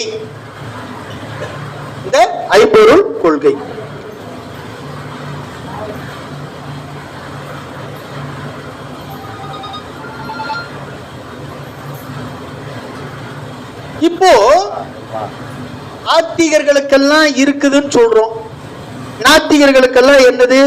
இல்லைன்னு சொல்றாங்க. அஸ்தி நாஸ்தி. அஸ்தி என்ற உரைப்பு உள்ளவர்கள்லாம் ஆத்திகர்கள், நாஸ்திங்கிற எண்ணம் உள்ளவர்கள்லாம் நாத்திகர்கள். அஸ்தின்னா உள்ளது, நாஸ்தின்னா இல்ல. அஸ்தின்னா இருக்குது, நாஸ்தின்னா இல்ல. அப்போ இன்னொரு வேடிக்கை என்ன தெரியுமா? இந்த சமணர்கள் இருக்காங்க இல்லையா, சமணர்களுடைய கொள்கை என்னன்னு சொன்னா அஸ்தி நாஸ்தி. அஸ்தி நாஸ்தி, ஒரு தெளிவே இருக்காது. இருக்குது இல்ல, இருக்குது இல்ல. இது ஒரு மந்திரமா? அதனால தான் அந்த மந்திரம் என்ன ஆகலன்னு சொன்னா செயல்படுது. அப்போ கடவுள் மட்டும் இல்லை, கடவுள் மட்டும் இல்லை, மற்ற எல்லா பொருளும் இருக்குதுன்னு சொல்றவங்க தான் நாத்திகர்கள். நாத்திகர்கள் என்ன சொல்றாங்க? கடவுள் மட்டும்தான் இல்லை. நாஸ்தி ஆத்திகர்கள். ஆத்திகர் ஆத்திகர் சொன்னா கடவுள் நம்பிக்கை உடையவர்கள். இல்லை என்றவங்க இருக்குதுன்றவங்க. சரி, இப்போ இந்த பொருள்கள் சொல்லி பார்த்து இல்லையா, பொருள்களுடைய இயல்பு, பொருள்களுடைய இயல்பு, பொருள்களுடைய இயல்பு. இப்ப இந்த பொருள்களுடைய இயல்பு அப்படின்னு சொல்லும் போது இந்த 5 பொருள்களுக்கும் பொதுவாகவே 2 இயல்புகள் உண்டு. ஒவ்வொரு பொருளுக்கும் 2 இயல்புகள் உண்டு. ஒன்று சிறப்பு இயல்பு. என்ன இயல்பு? சிறப்பு இயல்பு.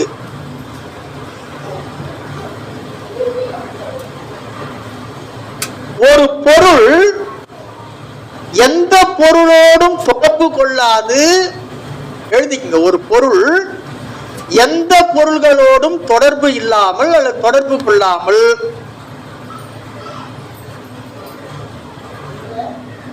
எந்த பொருள்களோடும் தொடர்பு கொள்ளாத போது, தொடர்பு கொள்ளாத போது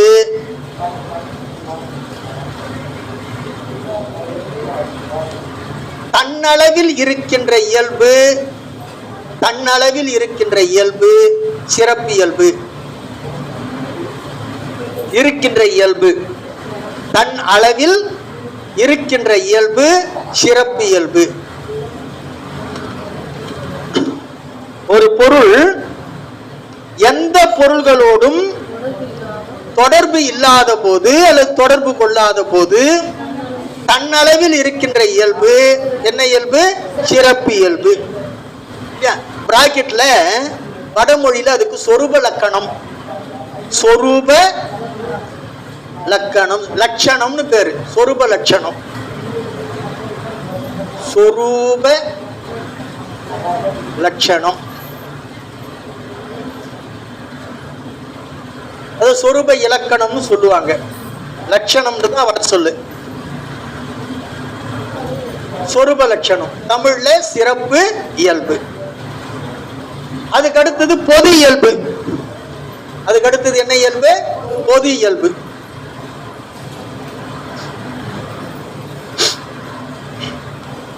இந்த பொது இயல்புக்கு வடமொழியில தடத்த லட்சணம், தடத்த லட்சணம்.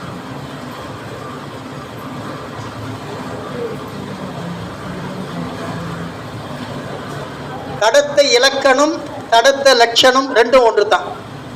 இந்த இலக்கணம்னு கூட எழுதிக்கலாம், தப்பு இல்லை. இந்த இலக்கணங்கிறது தமிழ் வார்த்தையா போயிடுது. தடத்த லட்சணம், தடத்த இலக்கணம். பொது இயல்பு. ஒரு பொருள் பிற பொருள்களோடு தொடர்பு கொள்ளுகின்ற போது,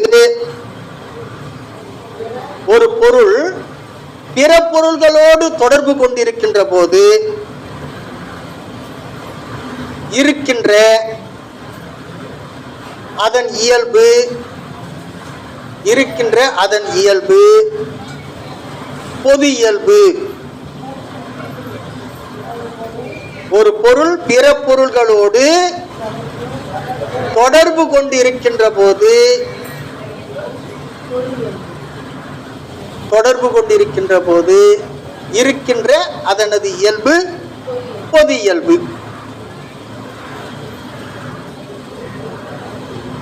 இருக்கின்ற இயல்பு பொது இயல்பு. இப்ப எல்லா பொருளுக்கும் சிறப்பு இயல்பு உண்டு, பொது இயல்பு உண்டு. சிறப்பு இயல்பு உண்டு, பொது இயல்பு உண்டு. சிறப்பு இயல்பு அதாவது சொரூப லட்சணம் அப்படிங்கிறது என்னன்னு சொன்னா, அந்த பொருள் தனித்து இருக்கின்ற போது அதுக்கு என்ன இயல்பு, அது சிறப்பு இயல்பு. அந்த பொருள் பிற பொருள்களோடு கலந்து இருக்கின்ற போது இருக்கின்ற இயல்பு பொது இயல்பு. இல்ல இது அடிப்படை. இது என்னது? அடிப்படை, பேசிக். இப்ப இந்த அடிப்படையை வச்சுக்கிட்டு இறைவனுடைய சிறப்பு இயல்புகள் என்ன, அதனுடைய பொது இயல்புகள் என்ன அப்படிங்கறத நாம என்ன பண்ணணும்னு சொன்னா பார்க்க போறோம். சரி, அதை பார்க்கறதுக்கு முன்னாடி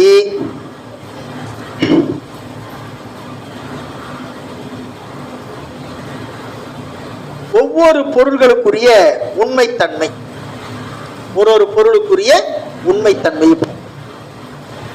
கடவுள் உண்மையை பற்றி நாம தெரிந்து கொள்ளும். கடவுள் உண்மை, கடவுள் உண்மை. கடவுள் உண்மையை பற்றி தெரிஞ்சுக்கணும் அப்படின்னு சொன்னா, நாம ஏற்கனவே கடந்த வகுப்புல சிந்தித்தது போல பகுத்தறிவு என்ற சொல்லுக்கு பொருள் புரிந்தாதான் கடவுள் உண்மையை பற்றி தெரிந்து கொள்ள முடியும். பகுத்தறிவுன்னா என்னன்னு சொல்லி பார்த்தோம். எதை பகுத்தறிவது?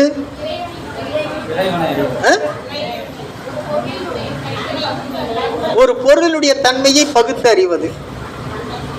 பொருளுடைய தன்மை எப்படி பகுத்து அறிய முடியும்? பொருளுடைய தன்மை எப்படி பகுத்து அறிவது? உலகத்துல 5 பொருள் இருக்கு இல்லையா? எந்த பொருள் இருக்குது? இந்த 5 தவிர வேற எதுவுமே கிடையாது. எந்த தத்துவத்தின் அடிப்படையில் சிந்திச்சாலும் இந்த 5 பொருளை தவிர வேற கிடையாது. இந்த 5 பொருள்ல அறிவு பொருள் எது, அறிவற்ற பொருள் எது என்பதை பகுத்து அறிவதுதான் பகுத்தறிவு. புரியுதுங்களா? 5 பொருள்கள்ல அறிவு பொருள் எது, அறிவற்ற பொருள் எது என்பதை பகுத்து அறிவதே பகுத்தறிவு. பகுத்தறிவுன்னா என்னன்னு எழுதிங்க. அறிவுடைய பொருள், அறிவற்ற பொருள். அறிவுடைய பொருள், அறிவற்ற பொருள், இவற்றை பகுத்து அறிவதே பகுத்தறிவு. இவற்றை பகுத்து அறிவதே பகுத்தறிவு. நாம உண்மை விளக்கத்துல படிக்க போறோம். இதெல்லாம் சத்து, சித்து, அசித்து இவற்றை பகுத்து அறிவதே ஆன்மாவாகும் அப்படின்னு உண்மை விளக்கத்துல படிக்க போறோம். அப்ப பகுத்து அறியக்கூடியது யாருன்னு சொன்னா ஆன்மாதான் பகுத்து அறியுது. எப்படி? அளவைகளை வச்சு பகுத்து அறிய போகுது. அப்போ பகுத்தறிவுவாதிகள் யாருன்னு சொன்னா கடவுள் இல்லைன்னு சொல்றவங்க எல்லாம் பகுத்தறிவாதிகள் இல்லை. உண்மையான சைவ சித்தாந்திகள் தான் பகுத்தறிவாதிகள். உலகத்திலே இறைவன் ஒருவன் தான் அறிவுடைய பொருள். இறைவனை தவிர மற்ற எல்லா பொருள்களுமே அறிவற்ற பொருள்கள். மற்ற எல்லாமே அறிவற்ற பொருள்கள். இதை அறியக்கூடியது யாருன்னு சொன்னா அறிவிக்கு அறிகின்ற சிற்றறிவுடைய உயிர்கள். அப்போ உயிர்கள் தான் பகுத்தறிய போகுது. எப்படி பகுத்தறியும்? நாம அறிவுடைய பொருள் தான், நாம அறிவுடைய பொருள் தான். ஆனா நாம எல்லா அறிவும் பெற்றிருக்கிறோம்னா இல்ல. அப்ப இந்த உலகம் அறிவற்ற பொருள். இந்த உலகம் அறிவற்ற பொருள். அப்ப அறிவுடைய பொருள் எதுன்னு சொன்னா இறைவன். இப்படி பகுத்து அறியக்கூடிய நிலையில் இருப்பது தான் எதுன்னு சொன்னா ஒரு சின்ன ஒரு இது போட்டுக்கோமே.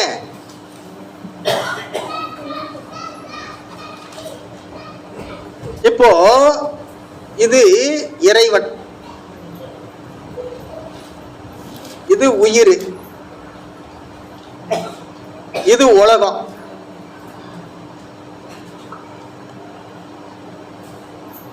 இறை, உயிர், உலகம். இந்த இறைவனுக்கு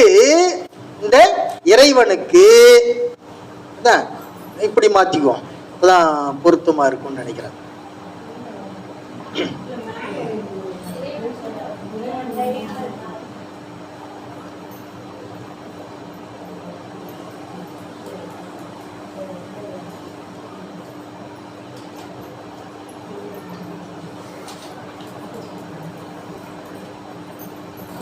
இந்த இறைவனுக்கு இந்த உலகம் இருக்கு பத்தியா, பத்தியா, இந்த உலகத்தையும் என்ன பண்ண மாட்டான், அறிந்து கொள்ள மாட்டான்.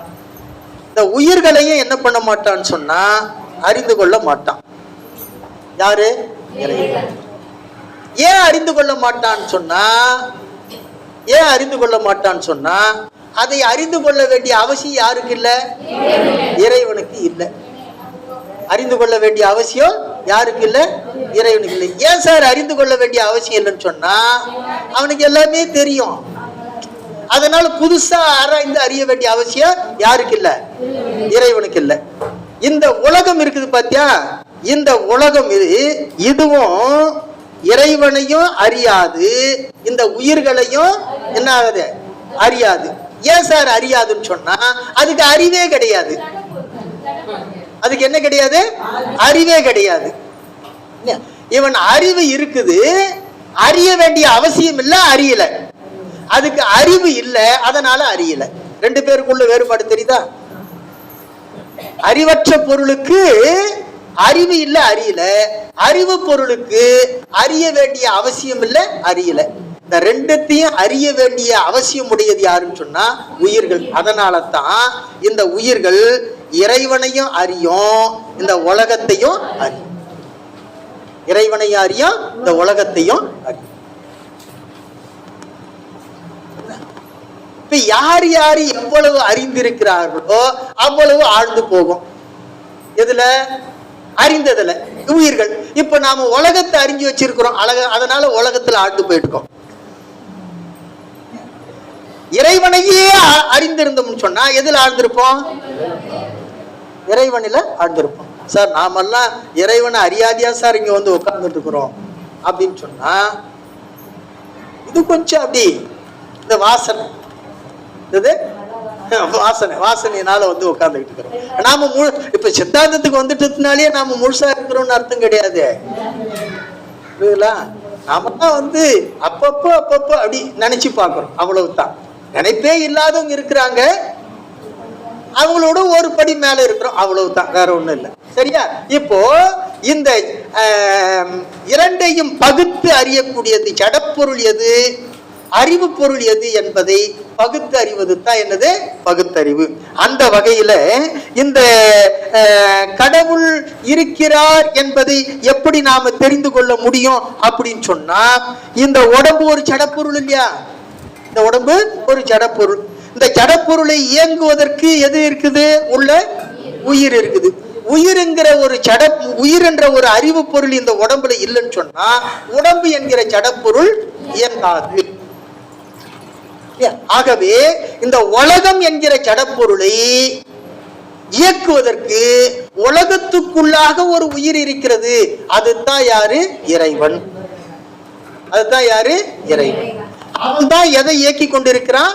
இந்த உலகத்தை இயக்கி கொண்டிருக்கிறான். அதனால தான் நம்முடைய மணிவாசகர் சொல்லுகின்றார், உலகுக்கு உயிரானாய் இங்கே என்று பேசுகிறார். இந்த உலகுக்கு உயிரானாய் இங்கே என்று பேசுகிறார். அப்போ எல்லாவற்றையும் இயக்கக்கூடிய ஒரு பொருள் இருக்கிறானே, அவர் தான் யாரு? கடவுள், இறைவன். இந்த இறைவன் என்ற சொல்லுக்கே இறங்கி இருக்கிறவன் தான் இறைவன். இறைந்து இருப்பவன். இறைந்து இருக்கிறதுன்னா என்ன அர்த்தம்? இறைச்சிட்டு சொல்றோம் இல்லையா? எல்லா இடத்திலையும் பரவி இருக்கிறான் பாத்தியா? அதனால தான் என்னது? இறைவன். இறைந்து இருப்பவன் யாரு? இறைவன். கடந்தும் கலந்தும் இருப்பவன் தான் கடவுள். கடந்தும் கலந்தும் உள்ளாகவும் இருக்கக்கூடியவன் தான் யாரு? கடவுள். ஆகவே இந்த கடவுள் உண்மையை இப்படித்தான் நிறுவ முடியும். அப்போ உயிருக்கு, உடம்பை இயக்குவதற்கு ஒரு உயிர் இருப்பது போல உயிரையும் இந்த உலகத்தையும் இயக்கக்கூடிய ஒரு உயிர் தான் யாரு? இறைவன். அதுக்கு அடுத்தது உயிர் உண்மை. இந்த உயிர் உண்மையை நம்முடைய இவர் சொல்றாரு இல்லையா? அதாவது ஆதிசங்கரர் என்ன சொல்றாரு? இறைவன் தான் இந்த உயிராகவும் உலகமாகவும் இருக்கின்றாருன்னு சொல்றாரு இல்லையா? இப்ப இறைவன் தங்கம் அப்படின்னு சொன்னா அந்த தங்கத்திலிருந்து வெட்டி எடுத்த ஒரு துண்டும் தங்கமா தானே இருக்கணும். அப்ப இறைவன் தான் உயிரா இருக்கிறான்னு சொன்னா நாம எப்படி இருக்கணும்? இறைவன் மாதிரி தானே இருக்கணும். ஆனா இருக்கிறோமா? இல்லையே. அப்ப நமக்கு அவனுக்கு வேறுபாடு இருக்கு இல்லையா? நமக்கு அவனுக்கும் வேறுபாடு இருக்கு இல்லையா? ஆகவே உயிர் இருக்கிறது, அவன் எதையும் சாராம இருக்கிறான், நாம எதையேனும் ஒன்றை சார்ந்தே இருக்கிறோம்.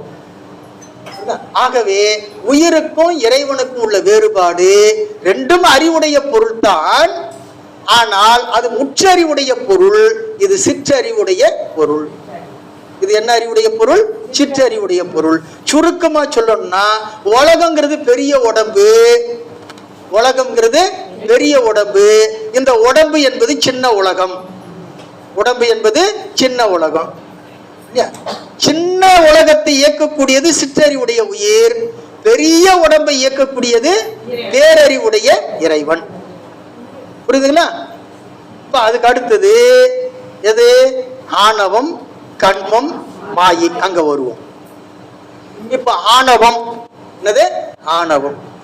இந்த ஆணவத்தினுடைய உண்மை எப்படி சார் தெரிந்து கொள்வது அப்படின்னு சொன்னா, இப்போ இறைவனும் அறிவுடைய பொருள், நாமும் அறிவுடைய பொருள். தண்ணி கொடுங்க.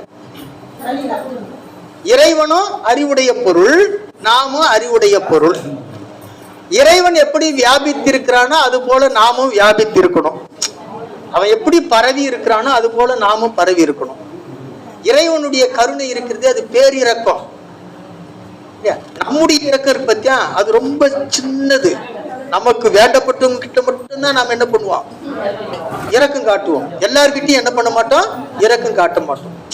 சரி, நம்ம பிள்ளைங்க தானே, எல்லாரும் நம்ம பிள்ளைங்க தானே. ஆனா பெரிய பிள்ளை கிட்ட ஒரு மாதிரி இரக்கம் காட்டுவோம், பெண்ணுகிட்ட ஒரு மாதிரி இரக்கம் காட்டுவோம், பிள்ளை கிட்ட வேற. அப்ப நம்முடைய இரக்கத்துல எவ்வளவு மாறுபாடு இருக்கு பாத்தீங்களா? அப்ப நமக்கு அவனுக்குள்ள வேறுபாடு பாத்தீங்களா? அவன் பெருங்கருணையாளன், அவன் பெருங்கருணையாளன்.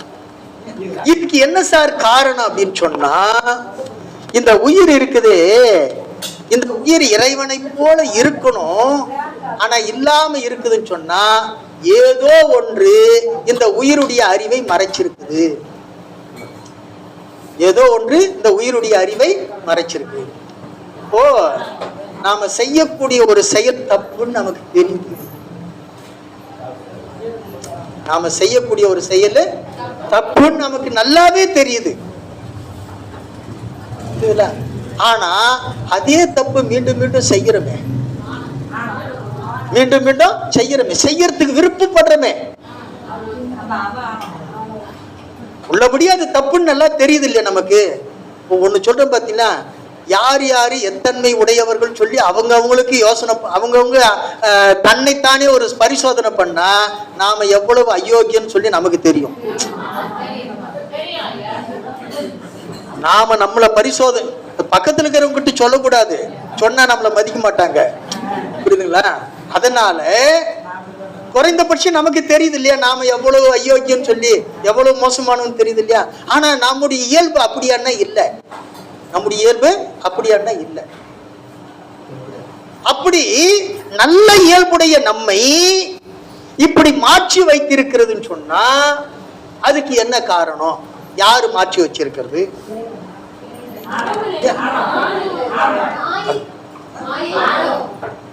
நம்முடைய அறிவு விசாலமான அறிவு, அது குறுகி போச்சு இல்ல, சுயநலம் அதிகமாய் போச்சு இல்லையா? சுயநலம் அதிகம். அந்த சுயநலம் அறிவு விசாலமா இருந்ததுன்னா பொதுநலம், அது குறுகிடுச்சுன்னு சொன்னா சுயநலம். அப்போ அந்த அறிவை குறுக்கி இருப்பது எது? இன்னொன்னு சொல்லட்டுமா? நமக்கு நம்முடைய இயல்பு என்ன, நம்முடைய தகுதி என்ன, நம்ம கிராமத்து வழக்கில் சொன்னோம்னா நம்ம பௌசி என்ன நமக்கு தெரியும், தெரியுமில்ல? ஆனா நம்மள இந்திரன், சந்திரன், கண்ணன், அவன் இவனு புகழ்ந்து பேசுறாங்கன்னா நாம எவ்வளவு சந்தோஷப்படுறோம். சந்தோஷப்படுறோமா இல்லையா? அது கூட கூட்டத்துல ஒருத்தர் பேசும்போது இல்லையா, இன்னும் கொஞ்ச நேரம் பொறுத்து இவர் பேசிருக்க கூடாதா, இன்னும் கொஞ்சம் பேர் வந்த பிற்பாடு பேசிருக்கலாம், இந்த கூட்டம் கம்மியா இருக்குது, இந்த நேரத்திலேயே பேசி முடிச்சிட்டாரு அப்படின்னு நினைக்கிறோம்ல. அப்போ அந்த புகழ்ச்சிக்கு தகுதி இல்லை என்றாலும் கூட அதை நாம் விரும்புகிறோமே. அந்த விருப்பத்தை உண்டாக்கி இருப்பது எது அப்படின்னு சொன்னா நம்முடைய அறிவை குறுக்கி இருக்கக்கூடிய ஆணவம், நம்மை குறுக்கி இருக்கக்கூடிய ஆணவம். ஆணவம் அப்படின்னு சொன்னா அணுப்படுத்துவது.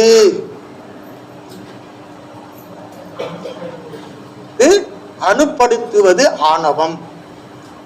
இந்த ஆணவம்ங்கிற சொல் இருக்குதே, இந்த தமிழை தவிர வேற எதுலையும் கிடையாது. தமிழை தவிர வேற எதுலையும் கிடையாது. ஏன்னா சமஸ்கிருதத்துல அகங்காரம் சொல்லுவாங்க. என்ன சொல்லுவாங்க?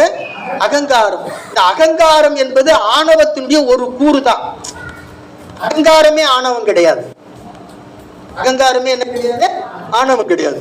ஆணவத்தினுடைய ஒரு இயல்பு தான் எது? அகங்காரம். அதனுடைய ஒரு பார்ட்டு தான். அது மொத்தமா சேர்ந்து தான் எது? ஆணவம். இந்த ஆணவங்கிற சொல்லு வேற மொழியிலேயே வார்த்தையே கிடையாது, தமிழ்ல மட்டும்தான் ஒண்ணு.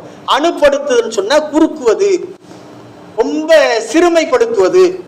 அணுன்னு சொன்னா ஆட்டம்னு சொல்றோம் இல்லையா, கண்ணுக்கு தெரியாம இருக்குதுன்னு சொல்றோம் இல்லையா, அது மாதிரி அணுப்படுத்துவது. விசாலமான அறிவை ரொம்ப குறுக்கி நம்மை சிறுமைப்படுத்தி இருப்பது எதுன்னு சொன்னா ஆணவம்.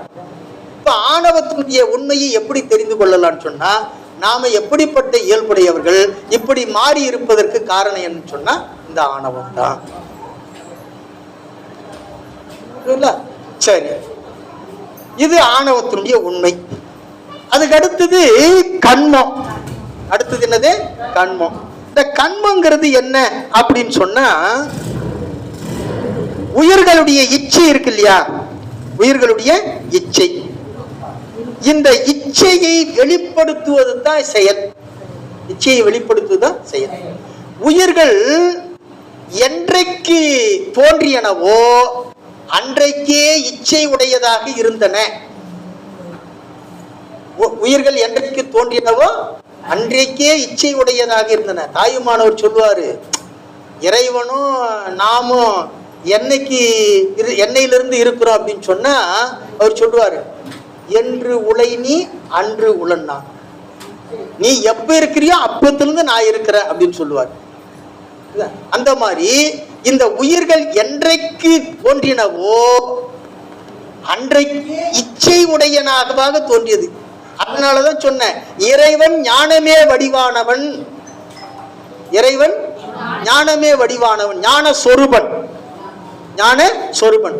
உயிர்கள் இச்சையே வடிவானவை, அதனாலதான் இச்சா சொரூபன். இறைவன் ஞான சொரூபன், உயிர்கள் இச்சா சொரூபன். விருப்பம் இல்லாத எந்த உயிரும் கிடையாது. விருப்பம் இல்லாத எந்த உயிரும் கிடையாது. இறைவன் ஞானம், இறைவனுடைய இது என்ன? ஞானம். அந்த ஞானம் தான் என்ன ஆகுதுன்னு சொன்னா, அவனுடைய கருணையாக நமக்கு உலகத்தையும் உடம்பையும் படைத்து கொடுக்கக்கூடிய செயலாக வந்திருக்கிறது. அப்போ இறைவனை பற்றி சொல்லும் போது ஞானம், அது என்னது? இச்சை. அதுக்கு அடுத்தது என்னது? செயல்.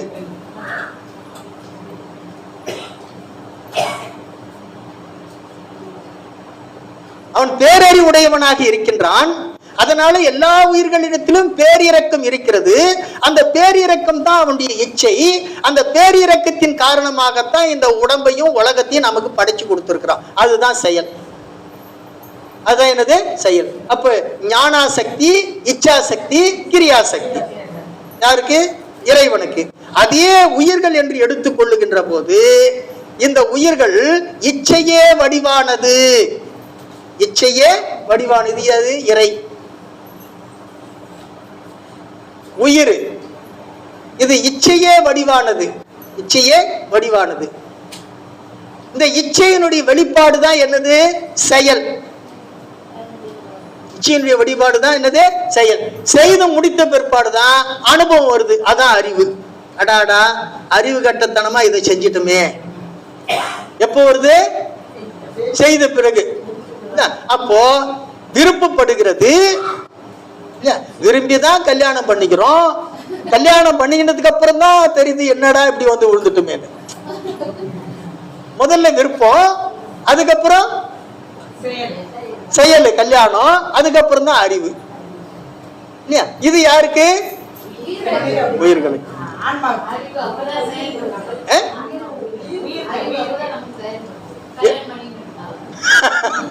அததான் சொல்றேங்க.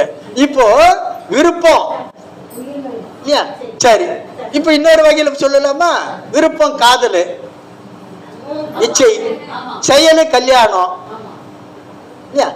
அறிவுங்கிறது அனுபவம். புரிஞ்சுச்சா? அப்ப நாம உயிர்கள் என்னது? இச்சா சொரூபன். உயிர்கள் இச்சா சொரூபன். அப்ப இச்சையினுடைய வெளிப்பாடு தான் எதுன்னு சொன்னா கண்மம். இச்சையினுடைய வெளிப்பாடு தான் கண்மம். இந்த கண்மத்தை தான் நாம என்னன்னு சொல்றோம் சொன்னா வினை என்று சொல்லுகிறோம். என்ன சொல்றோம்? வினை என்று சொல்லுகிறோம்.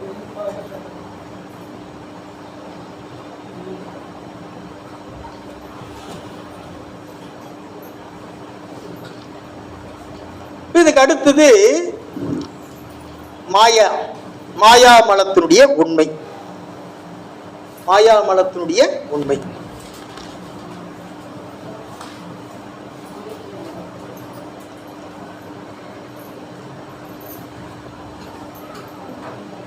மாயை என்பது ஒரு சட ஒளி பொருள்னு சொல்லி பார்த்தோம்.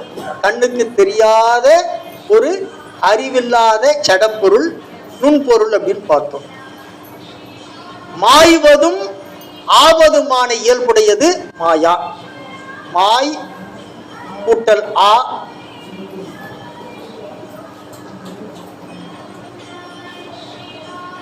மாயா. அதுதான் என்னவாச்சுன்னு சொன்னா மாயை என்று மருவியது. மாய்வதும் ஆவதுமானது இயல்புடையது எது? மாயா. மாய்வதும், மாய்தல் அப்படின்னா ஒடுங்குதல் அர்த்தம். ஆன்றது ஆவதும். மாய்வதும் ஆவதுமானது மாயா.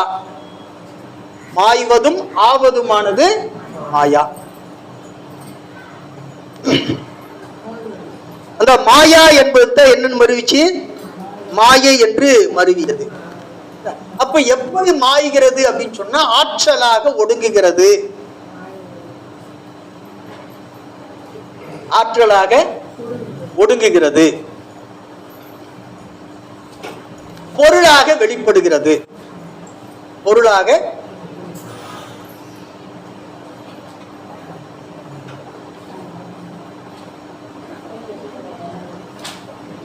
வெளிப்படுகிறது.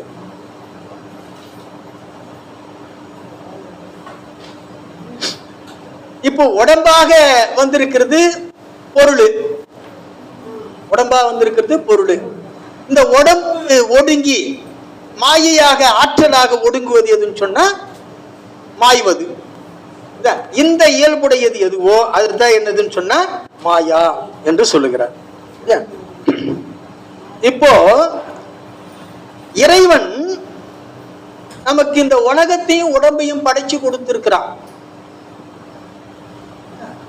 தனு கரண புவன போகம் என்று வடமொழியில சொல்றோம். தனு கரண புவன போகம் என்று சொல்லுகிறோம்.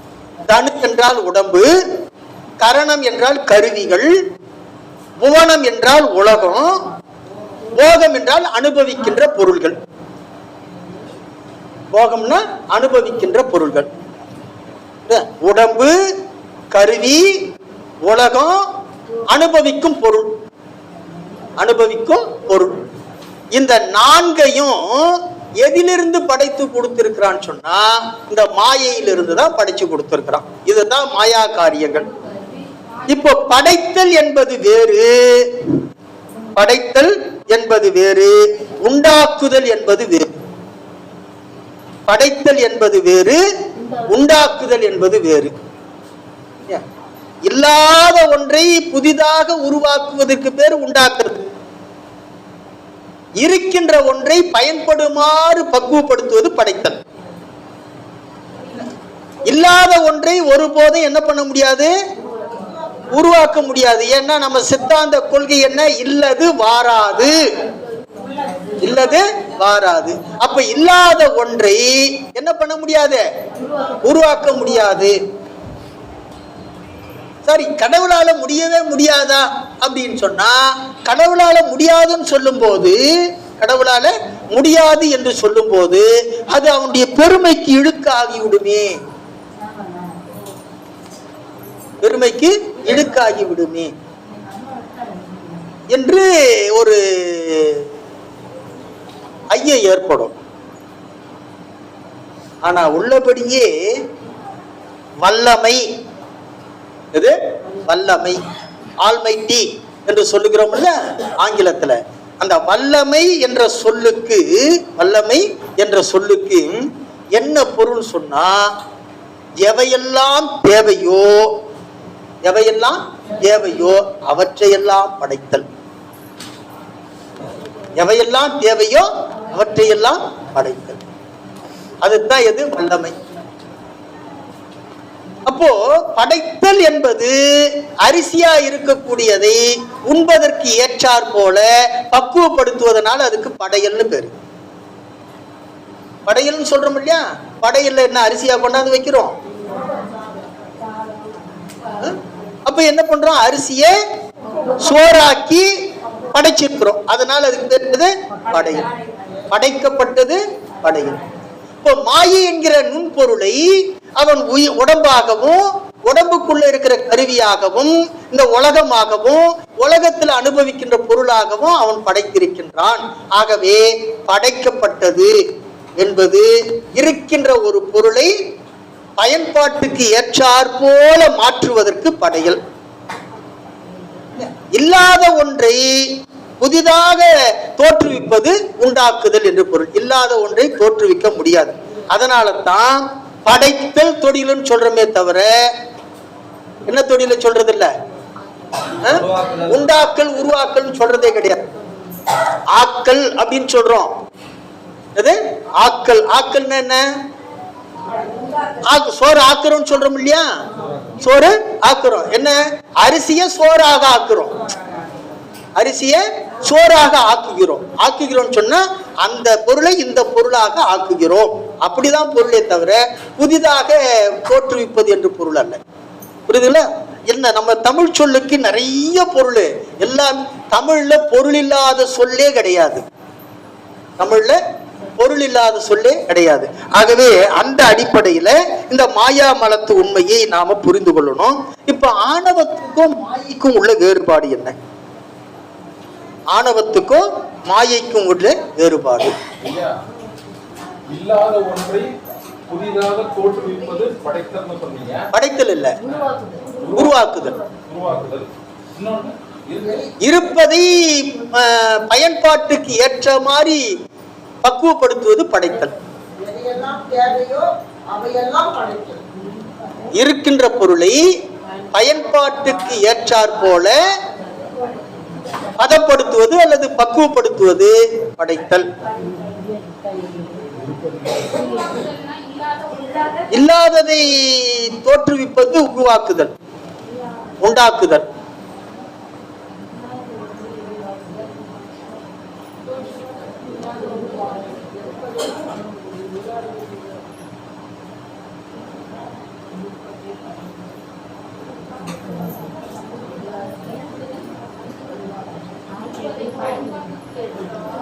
குளமா? அடுத்தது குளமா? சரி. இப்போ ஆணவத்திற்கும் மாயைக்கும் உள்ள வேறுபாடு அப்படின்னு சொன்னா, ஆணவம் இருட்பொருள். ஆணவம் என்ன பொருள்? இருட்பொருள். மாயை ஒளிப்பொருள். மாயை ஒளிப்பொருள். இருட்பொருள் நம்ம கண்ணுக்கு தெரியாது, ஒளிப்பொருள் நம்ம கண்ணுக்கு தெரியுது. அதனால தான் உடம்பு கண்ணுக்கு தெரியுது, உடம்புக்குள்ள இருக்கிற உயிரை மறைத்திருக்கிற ஆணவத்தை தெரியல. புரியுதா? உடம்பு ஒளிப்பொருள், உடம்பு ஒளிப்பொருள். என்ன மாயை ஒளிப்பொருள் இல்லையா? மாயை ஒளிப்பொருள். நான் சொல்றது அந்த மாயை இல்லை, அது மூல மாயை இல்லையா? அது ஒளிப்பொருள். ஒளிப்பொருள் இருக்கிறதுனால தான் நமக்கு ஒளி உடைய பொருளாக இந்த உலகமும் இருக்குது, உடம்பும் இருக்குது. புரியுதுங்களா?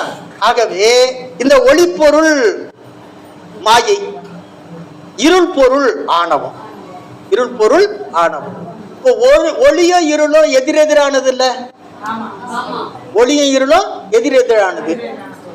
அப்போ ஆணவம்ங்கிற இருட்டுல போய் விழுந்து கிடந்த நமக்கு, ஆணவங்கிற இருட்டுல போய் விழுந்து கிடந்த நமக்கு மாயை என்கிற டார்ச் லைட்டு கொடுத்துருக்கிறான். மாயை என்கிற டார்ச் லைட்டை கொடுத்துருக்கிறான். யாரு? கடவுள். இந்த டார்ச் லைட்டு தான் எது? இந்த உடம்பு, இந்த உலகம் எல்லாமே. தனு கரண புவன போகம், இந்த நாளும் இந்த டார்ச் லைட்டு தான். எதுல இருந்து வர்றதுக்கு? ஆணவமாகி இருட்டிலிருந்து மீண்டு வர்றதுக்காக. மீண்டு எங்க சார் வரணும் அப்படின்னு சொன்னா அவனுடைய திருவடிக்கு வரணும். யாருடைய திருவடிக்கு? இறைவனுடைய திருவடிக்கு. அதுக்காக தான் டார்ச் லைட் கொடுத்தான். இல்ல, நாம என்ன செய்யறோம்னு சொன்னா டார்ச் லைட்டை வாங்கிக்கிட்டு டாஸ்மாக் கடைக்கு போறோம். எங்க போறோம்? டார்ச் லைட் வாங்கிட்டு எந்த கடைக்கு போய்க்கிறோம்? டாஸ்மாக் கடை. டாஸ்மாக் கடைங்கிறது என்னது? உலகமாகிய பிறவி. உலகமாகிய பிறவி. இறைவனுடைய திருவடிக்கு போகணும்னு சொன்னா பிறவிக்கு வரக்கூடாதுங்கிற உணர்வோடு அவனை பற்றி கொள்ளணும் இல்லையா? ஆனா நாம என்ன பண்றோம்? பிறவிக்கு தேவையான எல்லாவற்றையும் செஞ்சு கொண்டிருக்கோம். அதனாலதான் மீண்டும் மீண்டும் என்ன பண்றோம்? பிறவி வந்துட்டு. எப்போ நாம பிறவி வேண்டான்னு சொல்லி அவனை சார தொடங்கி விட்டோமோ அப்பொழுது இந்த டார்ச் லைட்டுக்கு வேலை இல்லை. இந்த டார்ச் லைட்டுக்கு வேலை இல்லை. இந்த உடம்புக்கு வேலை இல்லை. உடம்புல தான் உயிர் இருக்கும். ஆனா உடம்புக்கு பத்தி அந்த உயிர் என்ன பண்ணாது? கவலைப்படாது. அப்போ இந்த மாயாகாரியம்ங்கிறது என்ன அப்படின்னு சொன்னா, மாயாகாரியங்கிறது என்னன்னு சொன்னா இரா காலத்து கைவிளக்கு. இராக்கால்னா இரவு காலம். இரவு காலத்து கைவிளக்கு. இரவு காலத்து கைவிளக்கு தான் எது? மாயாகாரியம். இரவு காலத்து கைவிளக்கு. இப்போ இரவுல கைவிளக்கு பிடிச்சிட்டு வந்துட்டோம். டார்ச் லைட் எல்லாம் வரதுக்கு முன்னாடி ராந்தல் விளக்கு, அதுக்கு முன்னாடி தீப்பந்தம். சரி, ஏதோ ஒரு ஒளி பிடிச்சிட்டு தானே வந்தோம் இரவு நேரத்துல. அப்போ பொழுது விடிஞ்ச உடனே அது தேவைப்படல. அது என்ன பண்ணல? தேவைப்படல. அப்ப சிவஞானம் இந்த அறிவுல தோன்றிய உடனே, சிவஞானம் இந்த அறிவுல தோன்றிய உடனே இந்த உடம்பை பற்றிய கவலை அந்த ஆன்மாவுக்கு, அந்த உயிருக்கு இருக்காது. அப்போ சிவஞானமாகிய சூரியன் தோன்றிய உடனே இரவு நேரத்தில் பயன்பட்ட இந்த கைவிளக்கு போன்ற இந்த உடம்போ உலகமோ தேவை இருக்காது. யாருக்கு? உயிருக்கு. அதனால தான் ஞானிகள் எல்லாம் எப்படி இருந்தாங்கன்னு சொன்னா, நம்ம பக்கத்திலேயே கூட நம்ம அவர் பேர் என்ன, ரமண மகரிஷி இருந்தார்ல, அந்த புழுவெல்லாம். சரி, அந்த அந்த நிகழ்ச்சிக்கு போக வேணாம். அவருக்கு பின்னாடி ஒரு ராஜபிளவு இருந்தது முதுகுல, ஒரு பெரிய கட்டி இல்லையா? அது ராஜபிளவுன்னு சொல்லுவாங்க. இவருக்கு இருந்தது, ரமணருக்கு இருந்தது. ரமணருக்கு இது அதுதான் புற்று தான், புற்றுன்னு சொல்லி தான் அது புற்று கிடையாது, ராஜபிளவு. அந்த புற்றை வந்து என்ன பண்ணான்னு சொன்னா ஒரு மருத்துவர் ஆபரேஷன் பண்ணணும்ன்றாரு. இவர் அது பாட்டுக்கு இருந்துட்டு போகட்டுமேங்கிறாரு. யாரு? ரமணர். ஆனா அவருக்கு ரொம்ப வருத்தம். சாமி வந்து இது உள்ள உடம்பெல்லாம் பரவி போகுமே அப்படின்னு சொல்லி அவரு வருத்தம்.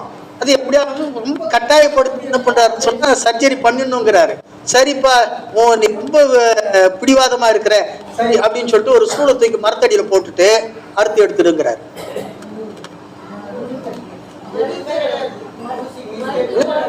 ஒரு ஸ்டூல் தூக்கி மரத்தடியில போட்டுட்டு மரத்த நிழல்ல உட்காந்துக்கிட்டு அறுத்துடுப்பா அப்படிங்கிறாரு. அப்போ அந்த உடம்புக்கும் அவருக்கும் அதுதான் இந்த உடம்புங்கிறது இரவு நேரத்து கைவிளக்கு. ரமணரை பொறுத்த வரைக்கும் ஞானம் சூரியன் உதித்தாகி விட்டது. அந்த ஒளி வெள்ளத்துல இருக்கின்ற போது இந்த உலகமோ உடம்போ அவருக்கு அதைத்தான் நம்முடைய மாயைக்கு ஒரு விளக்கத்தை கொடுக்கிறார்கள் நம்முடைய அருளாளர்கள். இந்த மாயா காரியம் என்பது இரவு நேரத்து கைவிளக்கு போன்றது. ஞானம் உதித்த பிறகு இந்த மாயை அவர்களுக்கு ஒரு பொருட்டாக தோன்றாது என்று சொல்லுகிறார். அதற்கு அடுத்தது இந்த வியாபகம் வியாபகம் சொல்றோம் இல்லையா, இது வியாபகம். எல்லாமே இந்த வியாபகத்துக்குள்ள பரவி இருக்குது. எந்த வியாபகத்துக்குள்ள? திருவருள் வியாபகத்துக்குள்ள பரவி இருக்குது. ஆணவமும் இதுக்குள்ளதான் இருக்கு. அதாவது இதை எப்படி புரிஞ்சுக்கணும்னு சொன்னா, வியாபித்திருப்பது இது வியாபித்து இருப்பது சிவ வியாபகம். வியாபகம் முழு நிறைவு, முழு நிறைவு.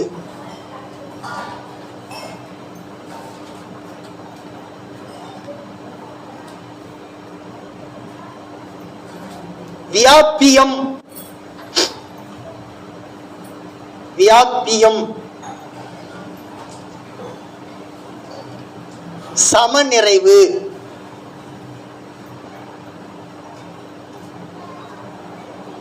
சம நிறைவு. வியாபி வியாப்தி அடங்கிய நிறைவு. அடங்கிய நிறைவு. வியாப்தி வியாப்தின்னு கூட சொல்ல, அது சமஸ்கிருத வார்த்தை, உச்சரிப்புக்கு ஏற்ற மாதிரி மாறும்.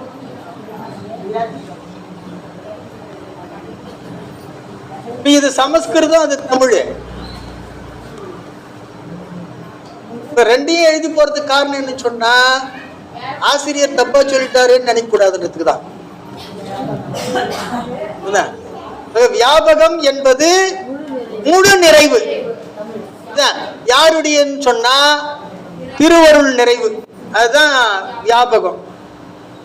உயிருடைய நிறைவு இருக்குது, அது வியாபகம். அதாவது வியாபியம், வியாபியம் சம நிறைவு. இந்த ஜடப்பொருள்களுடைய நிறைவு இருக்கு பத்தியா, அது வியாப்தி, அதுதான் அடங்கிய நிறைவு. அதான் என்னது? அடங்கிய நிறைவு. இப்ப இதுக்கு என்ன, இப்ப இன்னும் சுருக்கமா சொல்லணும்னு சொன்னா, வியாபகம் என்பது அடக்கி இருப்பது. வியாபகம் என்பது என்னது? அடக்கி இருப்பது. வியாபியமும் வியாப்தியும் அடங்கி இருப்பது. புரியுதுல? அடங்கி இருப்பது, அடங்கி இருப்பது. ஆமா, சம. கரெக்ட்டா புரியுதுமா இது? சரி சரி, இதுல வர வர வர வியாபகம்னா அடக்கி இருப்பது, வியாபியமும் வியாப்தியும் அடங்கி இருப்பது.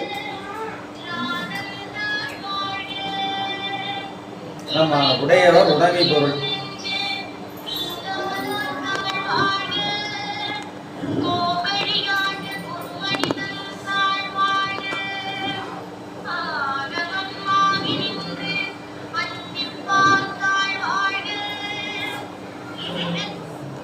சிவாய நம. சொல்லுங்க.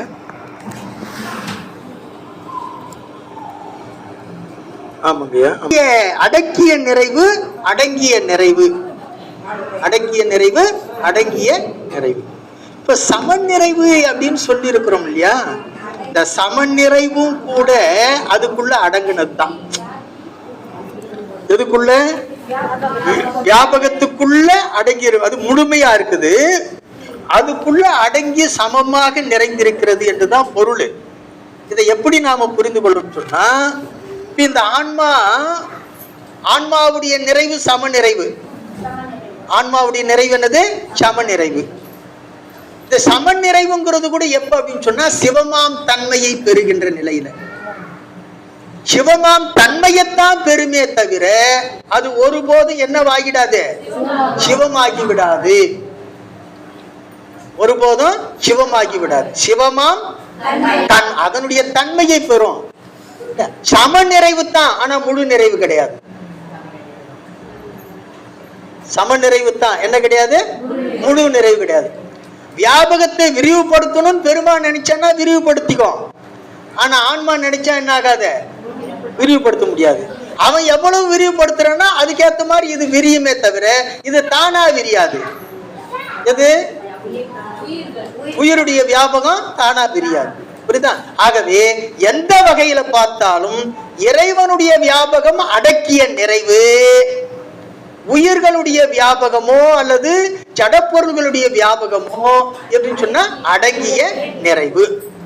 புரியுதா? சரி, இப்போ ஒண்ணு இல்ல, இந்த வியாபகத்தை நாம எப்படி தெரிந்துக்கலாம் அப்படின்னு சொன்னா, நம்ம வீட்டுல ஒரு எலி செத்து போய் கிடக்குது. நிறைய பொருள்களை அடக்கி வச்சிருக்கிறோம், அது எங்க இருக்குன்னு தெரியல, உடனே அதை எடுக்கவும் முடியல இல்லையா? ஆனா உள்ள இருக்கவும் முடியல, அதை எடுக்கவும் முடியல, உள்ள இருக்கவும் முடியல. என்ன செய்வோம்? ஏதாவது ஒரு ஊதுவத்தியோ அல்லது வாசனை வர்ற மாதிரி எதையாவது கொண்டாந்து வைப்போம். அது என்ன ஸ்ப்ரே அடிப்போம். என்ன அடிப்போம்? ஸ்ப்ரே அடிப்போம். இதெல்லாம் இந்த காலத்துல, அந்த காலத்துல ஊதுவத்தி கொளுத்தி வைப்பாங்க, சாம்பிராணி போட்டு வைப்பாங்க, ஏதோ ஒன்று பண்ணுவோம். இப்போ ஸ்ப்ரே அடிக்கிறோம். இந்த ஸ்ப்ரே ஓரளவுக்கு தான் கண்ட்ரோலுக்கு வந்துச்சு, ஆனா முழுசா போகல. உடனே என்னப்பா ஸ்ப்ரே கொடுத்த நீ, அந்த வாசனையே அடங்கல அப்படின்னு சொன்ன உடனே அவன் இன்னும் கொஞ்சம் காஸ்ட்லியா இருக்கிறத பார்த்து இதை கொண்டு போய் அடிங்க சார் அப்படின்றான். அதை கொடுத்த உடனே என்ன ஆயிடுச்சு? அடங்கிடுச்சு இல்லையா? அதை கொடுத்த உடனே அடங்கிடுச்சு. இப்போ இந்த முதல்ல இந்த எலி செத்த வாடை இருக்கு பாத்தியா? எது எலி செத்த வாடை? இந்த எலி செத்த வாடை தான் ஆணவ மலத்துக்குரிய வியாபகம். எந்த மலத்துக்குரிய வியாபகம்? ஆணவ மலத்துக்குரிய வியாபகம். இந்த உயிரை அப்படி என்ன பண்ணி வச்சிருக்குது? இந்த ஆணவ மலம் மறைச்சி வச்சிருக்குது. புரியுதுங்களா? இப்ப என்ன பண்றோம்னு சொன்னா, ஓரளவுக்கு என்னவோ நம்ம நாம இப்படி இல்லையே, இப்படி மாறி இருக்கிறோமே அப்படின்னு சொல்லி யாரோ சொல்லியாவது உணர்ந்த பிறகு உடனே என்ன பண்றோம்? ஒரு பக்தி சொற்பொழிவு கேட்கிறோம், பிரசங்கத்தை கேட்கிறோம், நல்ல பக்தி நூல்களை எல்லாம் படிக்கிறோம். படிச்ச பிறகு கொஞ்சம் கொஞ்சமா நமக்கு மாற்றம் வருது, கொஞ்சம் கொஞ்சமா மாற்றம் வருது. ஆனா முழுசா மாறல. அதுதான் சாதாரண ஸ்ப்ரே. அது என்னது? சாதாரண ஸ்ப்ரே. அதுதான் என்னன்னு சொன்னா மாயாமல வியாபகம். என்ன வியாபகம்? மாயாமல வியாபகம். அது இப்படி இருக்கும்போது என்ன பண்ணாலும் அந்த புத்தி தடுமாறிக்கிட்டே இருக்குதே, இது நிலை கொள்ள மாட்டேங்குதே அப்படின்னு சொல்லும் போது சொல்றாங்க, எதுக்கு இப்படி எல்லாம் கஷ்டப்பட்டுக்கிற? இந்த பள்ளிக்கூடத்துல சித்தாந்த வகுப்பு நடக்குது, அங்க போய் உக்காந்து பாடம் கேளு, புத்தி தெளிஞ்சு போடும் அப்படின்னு சொல்லி இங்க உக்காந்தாச்சு. இப்போ உக்காந்த பிறகு பாசம்னா என்ன, பசுன்னா என்ன, பதின்னா என்னன்னு சொல்லி விளக்கம் கொடுத்து பதியினுடைய தன்மையை உணர்ந்து எல்லாமே அவன் தான்பா, அவனன்றி அணுவும் அசையாது அப்படின்னு குருநாதர் உபதேசித்த உடனே அதை கெட்டியா பிடிச்சுக்கிட்டோம். பாத்தியா? பிடிச்சுக்கிட்ட பிற்பாடு மனசு இங்க எங்க தடுமாறாம ஒரே உரைப்பு தன்மையோடு உறுதியா நிக்குது. பாத்தியா? அப்படி நிக்கின்ற போது இந்த எல்லா வாசனையும் போயிடுச்சு. அதுதான் எது? திருவருள் வியாபகம். அதுதான் என்னது? திருவருள் வியாபகம். புரியுதுல? இப்போ உயிர் எப்படி சார் வியாபித்து இருக்குது கேட்கணும் இல்ல? ஆணவ மல வியாபகம் எலி செத்த வாடை, மாயாமல வியாபகம் எது? சாதாரண ஸ்ப்ரே. திருவருள் வியாபகம் நல்ல காஸ்ட்லியான ஸ்ப்ரே. பார்த்துட்டோம்ல? இப்போ உயிரை மறைச்சிருக்கக்கூடிய ஆணவம், அதே நல்ல பக்தி சொற்பொழிவுகள், பக்தி நூல்கள் படிச்சு ஓரளவுக்கு தெளிவு வந்தது. இப்ப இங்க வந்த பிற்பாடு முழுமையான தெளிவு வந்தது. அப்போ உயிருடைய வியாபகம் என்னன்னு சொன்னா, எது எதுல எந்த அளவுக்கு இது ஆழ்ந்து இருந்ததோ அதுதான் உயிருடைய வியாபகம். எந்தெந்த பொருளில் ஆணவத்துல எந்த அளவுக்கு ஆழ்ந்து இருந்ததோ அது உயிருடைய வியாபகம். அதுக்கப்புறம் பக்தி சொற்பொழிவில் எந்த அளவுக்கு ஆழ்ந்திருந்ததோ அது அந்த அளவுக்கு அதனுடைய அனுபவம், அந்த அனுபவம் தான் வியாபகம். சித்தாந்த வகுப்புல வந்த பிறகு பதிவுண்மையை புரிந்து முழுமையாக திருவருளை சார்ந்து நிற்குது இல்லையா? இது உயிர்கள் திருவருளையே சார்ந்து நிற்கின்ற வியாபகம். அப்போ உயிர் சார்ந்ததன் வண்ணம் எதை எதை சார்ந்து இருக்கிறதோ அந்தந்த அளவில் அது வியாபிக்கும். எந்தெந்த அளவுல அது சார்ந்து இருக்கிறதோ அந்த அளவுக்கு அது வியாபிக்கும். இது ஆனா எல்லா வகையிலுமே எல்லா பொருள்களுக்குமே என்ன உண்டு? வியாபகத்தன்மை உண்டு. எல்லா பொருள்களுக்குமே என்ன தன்மை உண்டு? வியாபகத்தன்மை உண்டு. ஆனால் உயிர் இருக்கிறது எந்தெந்த பொருளை எந்த அளவுக்கு சார்ந்து இருக்கிறதோ அந்த அளவுக்கு அதனுடைய வியாபகத்தன்மை இருக்கும் என்று சொல்றோம். அதற்கு அடுத்தது 5 வகையான பொருள்களுடைய இயல்புகள் பார்த்தோம் இல்லையா? என்னென்ன இயல்புன்னு பார்த்தோம்? சிறப்பு இயல்பு, பொது இயல்பு. சிறப்பு இயல்புன்னா என்ன?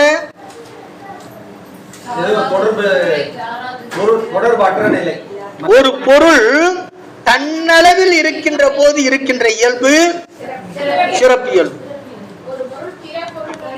பிற பொருள்களை சார்ந்து இருக்கின்ற போது இயல்பு அது என்ன இயல்பு? பொது இயல்பு. இறைவன் அவனுடைய சொரூப லட்சணம், அதாவது சிறப்பு இயல்பு. இறைவன் தான் யாரையுமே சாராதவனாச்சே. இறைவன் தான் யாரையுமே சாராதவனாச்சே. அவனுக்கு எப்படி சார் பொது இயல்பு இருக்கும் அப்படின்னு சொன்னா, இறைவன் யாரையும் சாருவது இல்லை. இறைவன் யாரையும் சாருவது இல்லை. அவன் தன்மயத்தன் தான். ஆனால் உயிர்கள் மீதும் உயிர்கள் மீது கொண்டிருக்கக்கூடிய கருணையினால் தான், உலகத்து மேல அவனுக்கு ஒன்றும் கருணை கிடையாது. உயிர்கள் மீது கொண்டிருக்கக்கூடிய கருணையினால இந்த உயிர்களுக்காக இறங்கி வந்து செயல்படுகின்ற போது அந்த மேலிருந்து கீழே இறங்குகின்ற நிலைத்தான் என்ன நிலை? பொது நிலை. அதுதான் பொது இயல்பு. இங்க பரத்திலேயே இருக்கின்ற போது அவனுடைய இயல்பு சிறப்பு இயல்பு. எங்க இருக்கும்போது? பரத்துல பரசிவனாக இருக்கின்றான் இல்லையா, அங்க இருக்கின்ற போது அவனுடைய இயல்பு சிறப்பு இயல்பு. பரத்திலிருந்து கீழே இறங்கி நமக்காக 5 தொழிலையும் ஆற்றுகிறான் இல்லையா, படைத்தல், காத்தல், ஒடுக்குதல், மறைத்தல், அருளல்ங்கிற 5 தொழிலையும் ஆற்றுகிறான் இல்லையா, அப்படி ஆற்றுகின்ற போது அவனுடைய இயல்பு பொது இயல்பு. அப்ப இறைவனுடைய சிறப்பு இயல்பு சத்து சித்து ஆனந்தமாக இருத்தல். சத்து சித்து ஆனந்தம். சத்து சித்து ஆனந்தம், அததான் சச்சிதானந்தம். இந்த 3த்தையும் ஒன்னா சேர்த்தோம்னா என்னது? சச்சிதானந்தம். இதுதான் அவனுடைய சிறப்பு இயல்பு. சத்து சித்து ஆனந்தம்.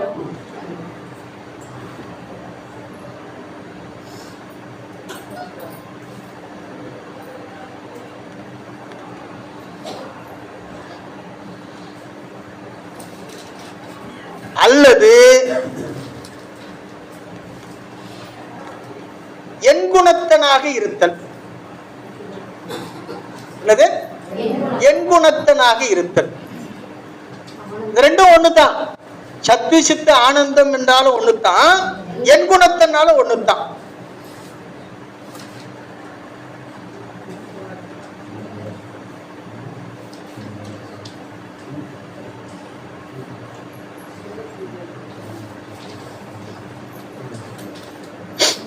எண்குணத்தனாக இருத்தல்.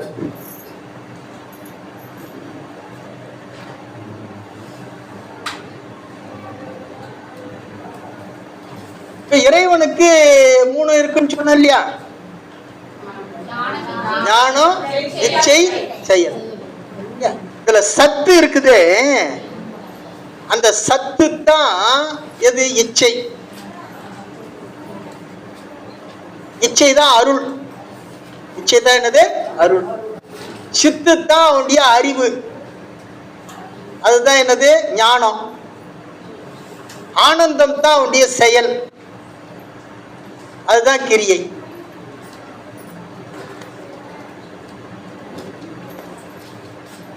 அப்ப சக்தி என்பது இச்சா சக்தி, சித்து என்பது ஞானாசக்தி, ஆனந்தம் என்பது கிரியாசக்தி.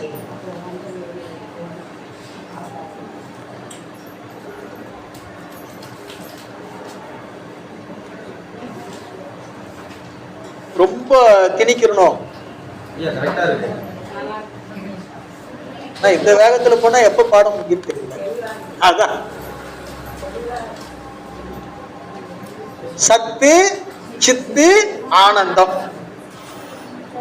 இச்சாசக்தி ஞானாசக்தி கிரியாசக்தி.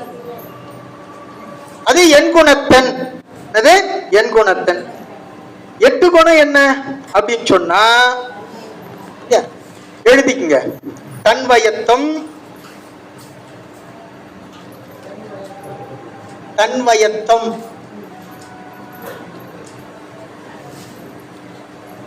தூய உடம்பினன், தூய உடம்பினன், தூய உடம்பினன், தூய உடம்பினன். தன்வயத்தன் கூட எழுதலாம். தன்வயத்தன், தூய உடம்பினன். இயல்பாகவே இயல்பாகவே பாசம் இல்லாதவன், பாசம் இல்லாதவன், பாசம் இல்லாதவன். அதுக்கு அடுத்தது வரம்பியில் பேராற்றல் உடையவன், பேராற்றல், வரம்பில் ஆற்றல் அல்லது பேராற்றல் உடையவன், பேராற்றல் உடையவன். இந்த 4ம் சத்து, இந்த 4ம் சத்து.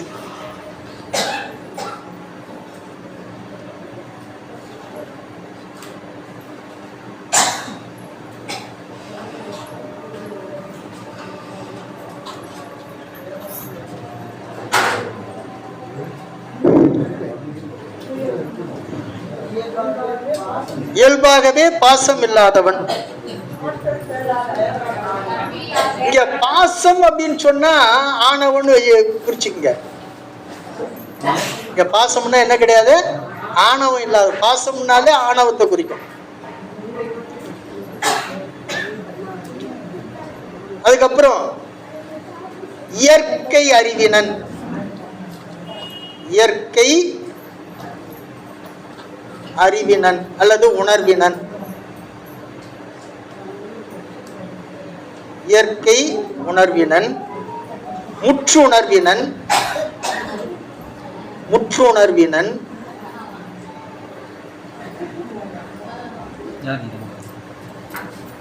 அதுக்கு அடுத்தது பேர் அருளினன்,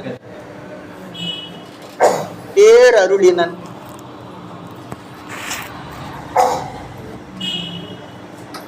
இந்த 3ம் எதுன்னு சொன்னா சித்து. இந்த 3ம் சித்து.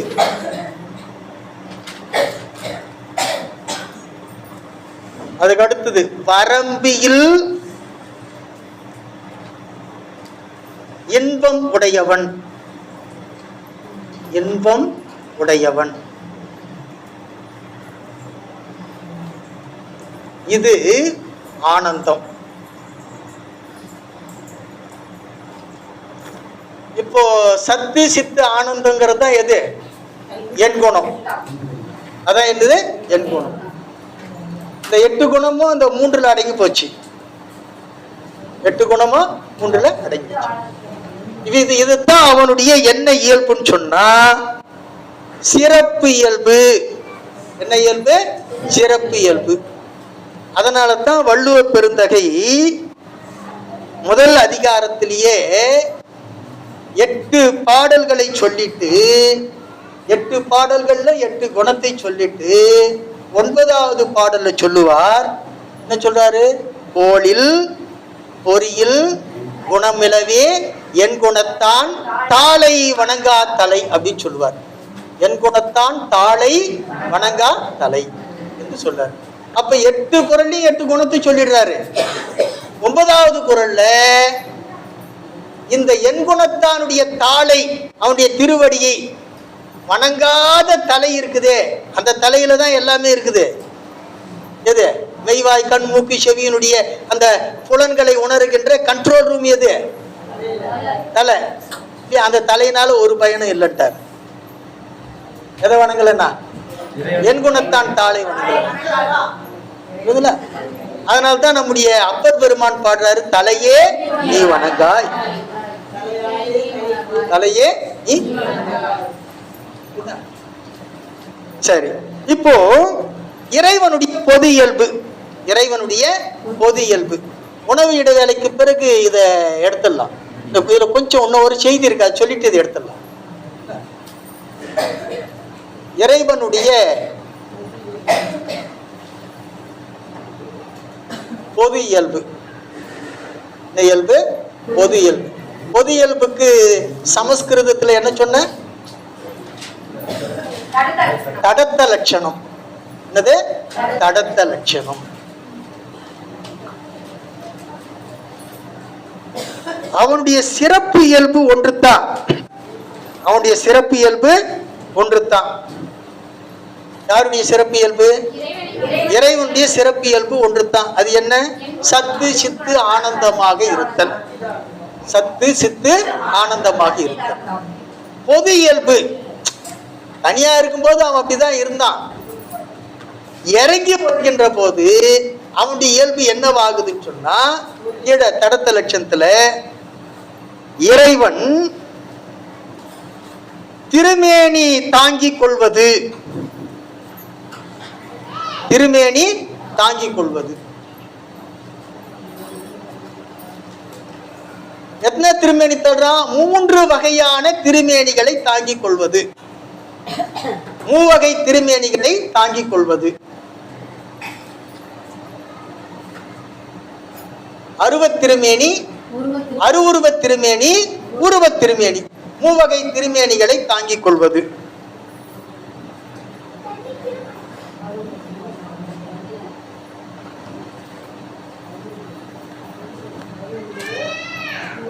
உருவம், அருவுருவம், அருவம்.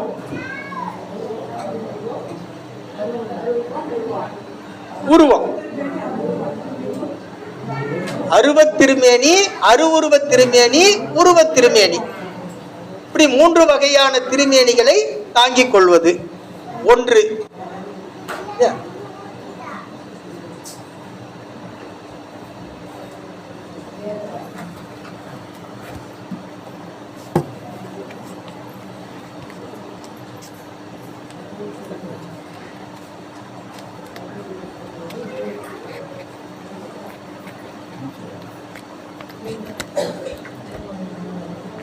அடுத்தது ஐந்தொழில் ஆற்றுதல். ஐந்தொழில் ஆற்றுவது.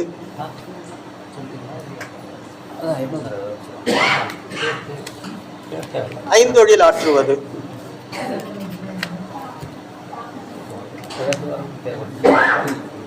அதுக்கு அடுத்தது உயிர்களோடும் ஐந்தொழில் என்ன? படைத்தல், காத்தல், ஒடுக்குதல், மறைத்தல், அருளல். ஐந்தொழில். அப்புறம் 3வது என்ன அப்படின்னு சொன்னா, உயிர்களோடும், இது உயிர்களோடும் ஜடப்பொருள்களோடும், உயிர்களோடும்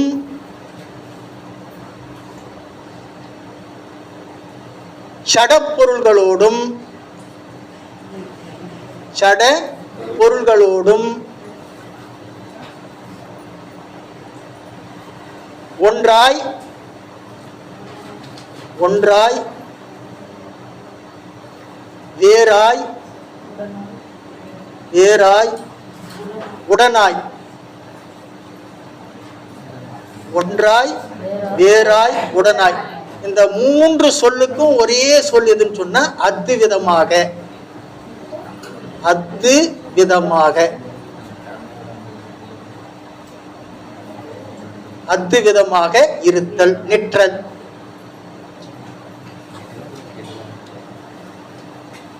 ஒன்றாய், வேறாய், நிற்றல்.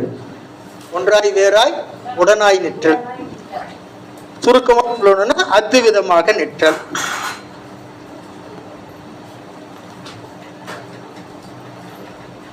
இந்த 3ம் இறைவனுடைய பொது இயல்புகள். இறைவனுடைய பொது இயல்புகள்.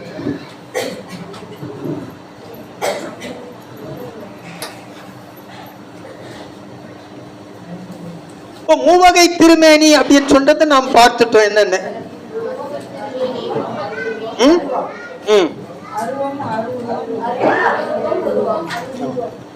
இந்த உயிர்களுக்காக இறைவன் உயிர்கள் முன்னேறுகின்ற நோக்கத்தில், உயிர்கள் முன்னேற வேண்டும் என்ற நோக்கத்தில் எண்குணமாக இருக்கக்கூடிய அந்த பெருமான் தன்னுடைய ஒரே ஒரு குணம், அதுதான் பெருங்கருணை, பேரருள். அந்த பேரருள் என்கிற ஒரு குணத்தினால தான் நமக்கு கீழே இறங்கி வர்றான். இல்லைன்னா அவன் இறங்கி இருக்க மாட்டான். 8 குணத்துல நமக்காக அவன் தடத்த லட்சணத்துக்கு இறங்கி வந்திருக்கிறதுக்கு காரணம் என்னன்னு சொன்னா நம் மீது இருக்கக்கூடிய பெருங்கருணை. அந்த கருணை தான் அவனை கீழே இறங்கி வந்திருக்கு. அதுதான் தடத்த லட்சணம். தடத்த லட்சணங்கிற பொது இயல்பு அவனுடைய பெருங்கருணை அல்லது பேரருள். சரி, மூவகை திருமேனி. இது மூவகை திருமேனி. அருவத் திருமேனி, அருவுருவ திருமேனி, உருவ திருமேனி. நடராச பெருமான், பைரவர், தென்முக கடவுள், இப்படி பல உருவ தோற்றங்கள் இருக்குது இல்லையா. இது 25 வடிவங்கள். இதுக்கு பேர் என்னது? 25 மாகேஸ்வர மூர்த்தங்கள் பேர். இது எல்லாம் என்ன சொன்னா உருவ திருமேனி. இது யாரு? நம்மை போன்று சாதாரண நிலையில் இருக்கக்கூடியவர்களுக்கு உருவத்தை பார்த்தாதான் பெருமானை வழிபடணும்ன்ற ஒரு உணர்வு வரக்கூடிய நிலையில் இருப்பவர்களுக்கு உருவ திருமேனி தாங்குறான். அதுக்கு அடுத்த நிலையில இருக்கக்கூடியவர்களுக்கு, சிவலிங்கத்தை பார்த்தாலே இறைவனை பார்க்கலாம் அப்படிங்கிற உணர்வு வரக்கூடியவர்களுக்கு அருவுருவ திருமேனி. இது அருவுருவ திருமேனி. ஞானிகளுக்கு, அறிவுக்கு அறிவாகவே இருந்து அருள் பாலிக்கிறவன், அது அருவ திருமேனி. அது என்ன திருமேனி? அருவ திருமேனி. இது 3 வகையான திருமேனி. அதற்கு அடுத்தது உயிர்களுக்காக பெருங்கருணையோடு மாயாகாரியமாக இந்த உடம்பு, கருவி, உலகம், அனுபவிக்கிற பொருள் இவற்றையெல்லாம் படைத்து கொடுக்கிறானே, இது படைத்தல். குறிப்பிட்ட கால எல்லை வரைக்கும் அதை காப்பாற்றி வைப்பது காத்தல். கால எல்லையில அதை ஒடுக்குவான், மாயையிலேயே கொண்டு போய் ஒடுக்குவான். அடுத்த வாரம் சிவராத்திரி வரப்போகுது. சிவராத்திரிங்கிறது என்னன்னு சொன்னா முழுமையாக ஒடுக்குவது, மகா சங்காரம் என்று சொல்லக்கூடிய உலகத்தை முற்றழிப்பு செய்கின்ற நிலை, அதுதான் சிவராத்திரி. அதை உணர்கின்ற வகையில தான் நாம என்ன பண்றோம்? ஒவ்வொரு ஆண்டும் சிவராத்திரி வழிபாடு செய்கிறோம். இது என்னது? ஒடுக்குதல். இந்த உயிர்கள் உலகத்தின் மீது நாட்டம் கொண்டிருக்கிற வரைக்கும் உலகத்தை அனுபவித்து திருந்தணும் அப்படிங்கிறதுக்காக தன்னை மறைத்து இருக்கிறானே, அதுக்கு பேரு மறைத்தல் தொழில். என்றைக்கு உலகத்தை அனுபவித்து இச்சை திருந்தி இதுக்கு மேல இந்த உலகம் வேண்டாம் அப்படின்னு சொல்லி இந்த உயிர் நினைக்குதோ அப்ப தன்னை காட்டுவான் பாத்தியா, அதுதான் அருளல் தொழில். அதான் என்ன தொழில்? அருளல் தொழில். ஆகவே இது 5 தொழிலையும் யார் ஆட்டுகிறான்? இறைவன். அதுக்கு அடுத்தது இந்த உயிர்களோடு மட்டுமல்லாமல் ஜடப்பொருள்களோடும் அவன் ஒன்றாய் வேறாய் உடனாய் இருக்கின்றான். இருப்புக்காக ஒன்றாக இருக்கின்றான். எழுதிங்க, இருப்புக்காக ஒன்றாகவும். அவன் இடம் கொடுக்கலன்னா நம்மால இருக்க முடியாது இல்லையா? இருப்புன்னு ஒண்ணு பார்த்தோம் இல்லையா பொருள்கள்ல. இப்ப எங்க இருக்குதுன்னு பார்த்தோம்? இறைவனுடைய அருட்பரவல்ல தான் இருக்குதுன்னு பார்த்தோம் எல்லா பொருளும். கண்ணு மட்டும் எங்க இருப்புன்னு பார்த்தோம்? உயிர்கள் சொல்லி பார்த்தோம். ஆனா உயிர் எங்க இருக்குது? இறைவனுடைய வியாபகத்தில் இருக்குது. அப்போ இறைவனுடைய வியாபகத்தில் இருக்கிற உயிரிடத்துல கண்மை இருக்குதுன்னா அதுவும் எங்க இருக்குது? வியாபகத்தில் இருக்குதாக நினைக்கும். அப்போ பொருள்களுக்கு இருப்புக்காக ஒன்றாக இருக்கின்றான். அவன் இடம் கொடுக்கலன்னு சொன்னா நம்மால என்ன பண்ண முடியாது? இருக்க முடியாது. இருப்புக்காக ஒன்றாகவும் அறிவிப்பதற்காக வேறாகவும்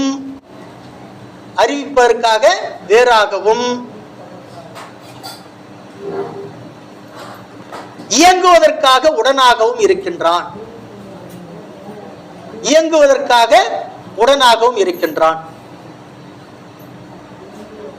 அரை மணி நேரம் தான் உங்களுக்கு சாப்பாடு டைம். இயங்குவதற்காக உடனாக இருக்கின்றான். இயங்குவதற்காக உடனாக இருக்கின்றான். இப்போ இந்த உயிர்கள் இருப்பதற்காக ஒன்றாக இருக்கிறான். அறிவு பெறுவதற்காக வேறாக இருக்கிறான். அறிவிக்க வேறாக இருக்கின்றான். இயங்குவதற்காக என்ன இருக்கிறான்? உடனா இருக்கிறான். ஒரே ஒரு ஓமையை சொல்லி விளக்கிடுவோம். இந்த கருத்து முடிச்சிடலையா? முடிச்சுட்டு ஒரே ஒரு செய்தி மட்டும் ஓமையா சொல்லுவோம். இப்போ குழந்தை தன்னுடைய மடியில குழந்தைய வச்சுட்டு பால் கொடுத்துக்கிட்டு இருக்கிறான். அம்மா தன்னுடைய குழந்தைய மடியில வச்சுட்டு பால் கொடுத்துக்கிட்டு இருக்கிற அம்மா. இப்போ குழந்தை எங்க இருக்குது? மடியில இருக்குது. தாயினுடைய மடியில இருக்குது அது இல்லையா? அந்த தாய்க்கு தாயோட இந்த குழந்தை ஒன்றாக இருக்குது இல்லையா? இப்போ அந்த குழந்தை மார்புல வாய் வச்சு பால் குடிச்சுக்கிட்டு இருக்குது. இப்ப பால் கொடுக்கும் போது அவ என்னவா இருக்கிறா? தாயாக இருக்கிறா. இப்ப பால் கொடுக்கிற தாய் வேறு, குடிக்கிற குழந்தை வேறு. இப்போ ஒரு கையில பொம்மையை வச்சுக்கிட்டு அந்த குழந்தை பால் குடிச்சுக்கிட்டு இருக்குது. இந்த பொம்மை கீழே விழுந்து போச்சு. அது மார்பகத்திலிருந்து வாய் எடுக்காம கையை தொழாவுது. பொம்மை எட்டல. இப்ப என்ன பண்ற அந்த தாயி? கொஞ்சம் குனிறா. குனிஞ்ச உடனே அந்த கைக்கு எதை எட்டிச்சு? பொம்மை எட்டிச்சு. அந்த பொம்மையை எடுத்துக்கிச்சு. இப்போ தாயும் குழந்தையோடு சேர்ந்து அந்த பொம்மை எடுக்கிறதுக்கு உதவி செய்யறா, குனிறா. அதுதான் உடனாக இருத்தல். அதுதான் என்னது? உடனாக இருக்குது. அப்ப மடியில வைத்திருப்பது ஒன்றாக இருப்பது, பாலை புகட்டுவது வேறாக இருப்பது, பொம்மையை எடுப்பதற்கு தானும் குனிந்து உதவி செய்வது இருக்குது. அது என்னது? உடனாக இருக்குது. இப்போ இறைவன் உயிர்களுக்காக தன்னுடைய வியாபகத்துல இடம் கொடுத்திருப்பது ஒன்றாயிருப்பது, அறிவை விளக்குவதற்காக வேறாக இருந்து உணர்த்துகிறான். அந்த அறிவை கொண்டு இயங்குவதற்காக உடனாக இருந்து இயங்குகிறான். நன்றாக புரிந்து கொள்ளணும். அவன் உடனாக இருக்கின்றானே தவிர உடந்தையாக இருப்பதில்லை. உடனாக இருப்பது என்பது வேறு, உடந்தையாக இருப்பது என்பது வேறு. கொள்ளடிக்க போகும்போது சாமி கிட்ட ஒரு அக்ரிமெண்ட் போட்டுக்கிட்டு போறான். இந்த கொள்ளை வெற்றிகரமா முடிஞ்சிடணும். என்ன, நாம எதை செஞ்சாலும் அவனுடைய உடன் இருப்பு இல்லாம செய்ய முடியாது. அவன் உடனாகத்தான் இருந்து செய்யறான். உடனாக இருந்து செய்யறான். ஆனா கொள்ளை அடிக்கும் போது பிடிக்கப்பட்டா யார் தான் ஜெயிலுக்கு போறோம்? நாம தான் போறோம். அவன் வர்றது கிடையாது. ஏன்னா கொள்ளை அடிக்கிறதுல அவன் உடனாக இருக்கிறானே தவிர உடந்தையாக இருப்பதில்லை. என்னவா இருப்பதில்லை?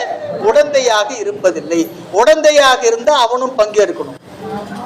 அப்போ உடனாக இருக்கிறது என்னன்னு சொன்னா நம்முடைய விருப்பத்தை நிறைவேற்றுவதற்காக துணை செய்வது. நம்முடைய விருப்பத்தை நிறைவேற்றுவதற்கு துணை செய்வது.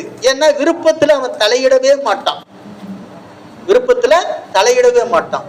நாம எதை விரும்பினாலும் அதை செய்வதற்கு அடைவதற்கு அவன் என்ன பண்ணுவான்? துணையாக இருப்பான். அந்த விருப்பமே அவனுடையதாக இருந்தாதான் உடந்தை. விருப்பமே அவனுடையதா இருந்தாதான் உடந்தை. ஆனா விருப்பம் யாருது? நம்முடையது. அதனால இதனால வரக்கூடிய விளைவுகளுக்கு அவன் பொறுப்பு இல்லை. யார் தான் பொறுப்பு? நாம தான் பொறுப்பு. அவன் உடந்தையாக இருப்பதில்லை. புரியுதுங்களா? சரி, இப்போ இது உயிர்களோடு ஒன்றாய் வேறாய் உடனாய் இருத்தல். இந்த ஜடப்பொருள்கள், அது ஆணவமா இருக்கட்டும், கண்மமா இருக்கட்டும், மாயையா இருக்கட்டும், இருப்புக்காக ஒன்றாக இருக்கின்றான், இயக்குவதற்காக வேறாக இருக்கின்றான், இயங்குவதற்காக உடனாக இருக்கின்றான். உயிர்களை பொறுத்த வரைக்கும் அறிவிக்க வேறாக இருக்கின்றான். அது அறிவித்தாலும் அறியாது, அது அறிவற்ற பொருள். அதனால இயக்குவதற்காக வேறாக இருக்கின்றான், இயங்குவதற்காக என்னவா இருக்கிறான்? உடனாக இருக்கின்றான். அப்ப இறைவனுடைய பொது இயல்புகள் 3 பார்த்து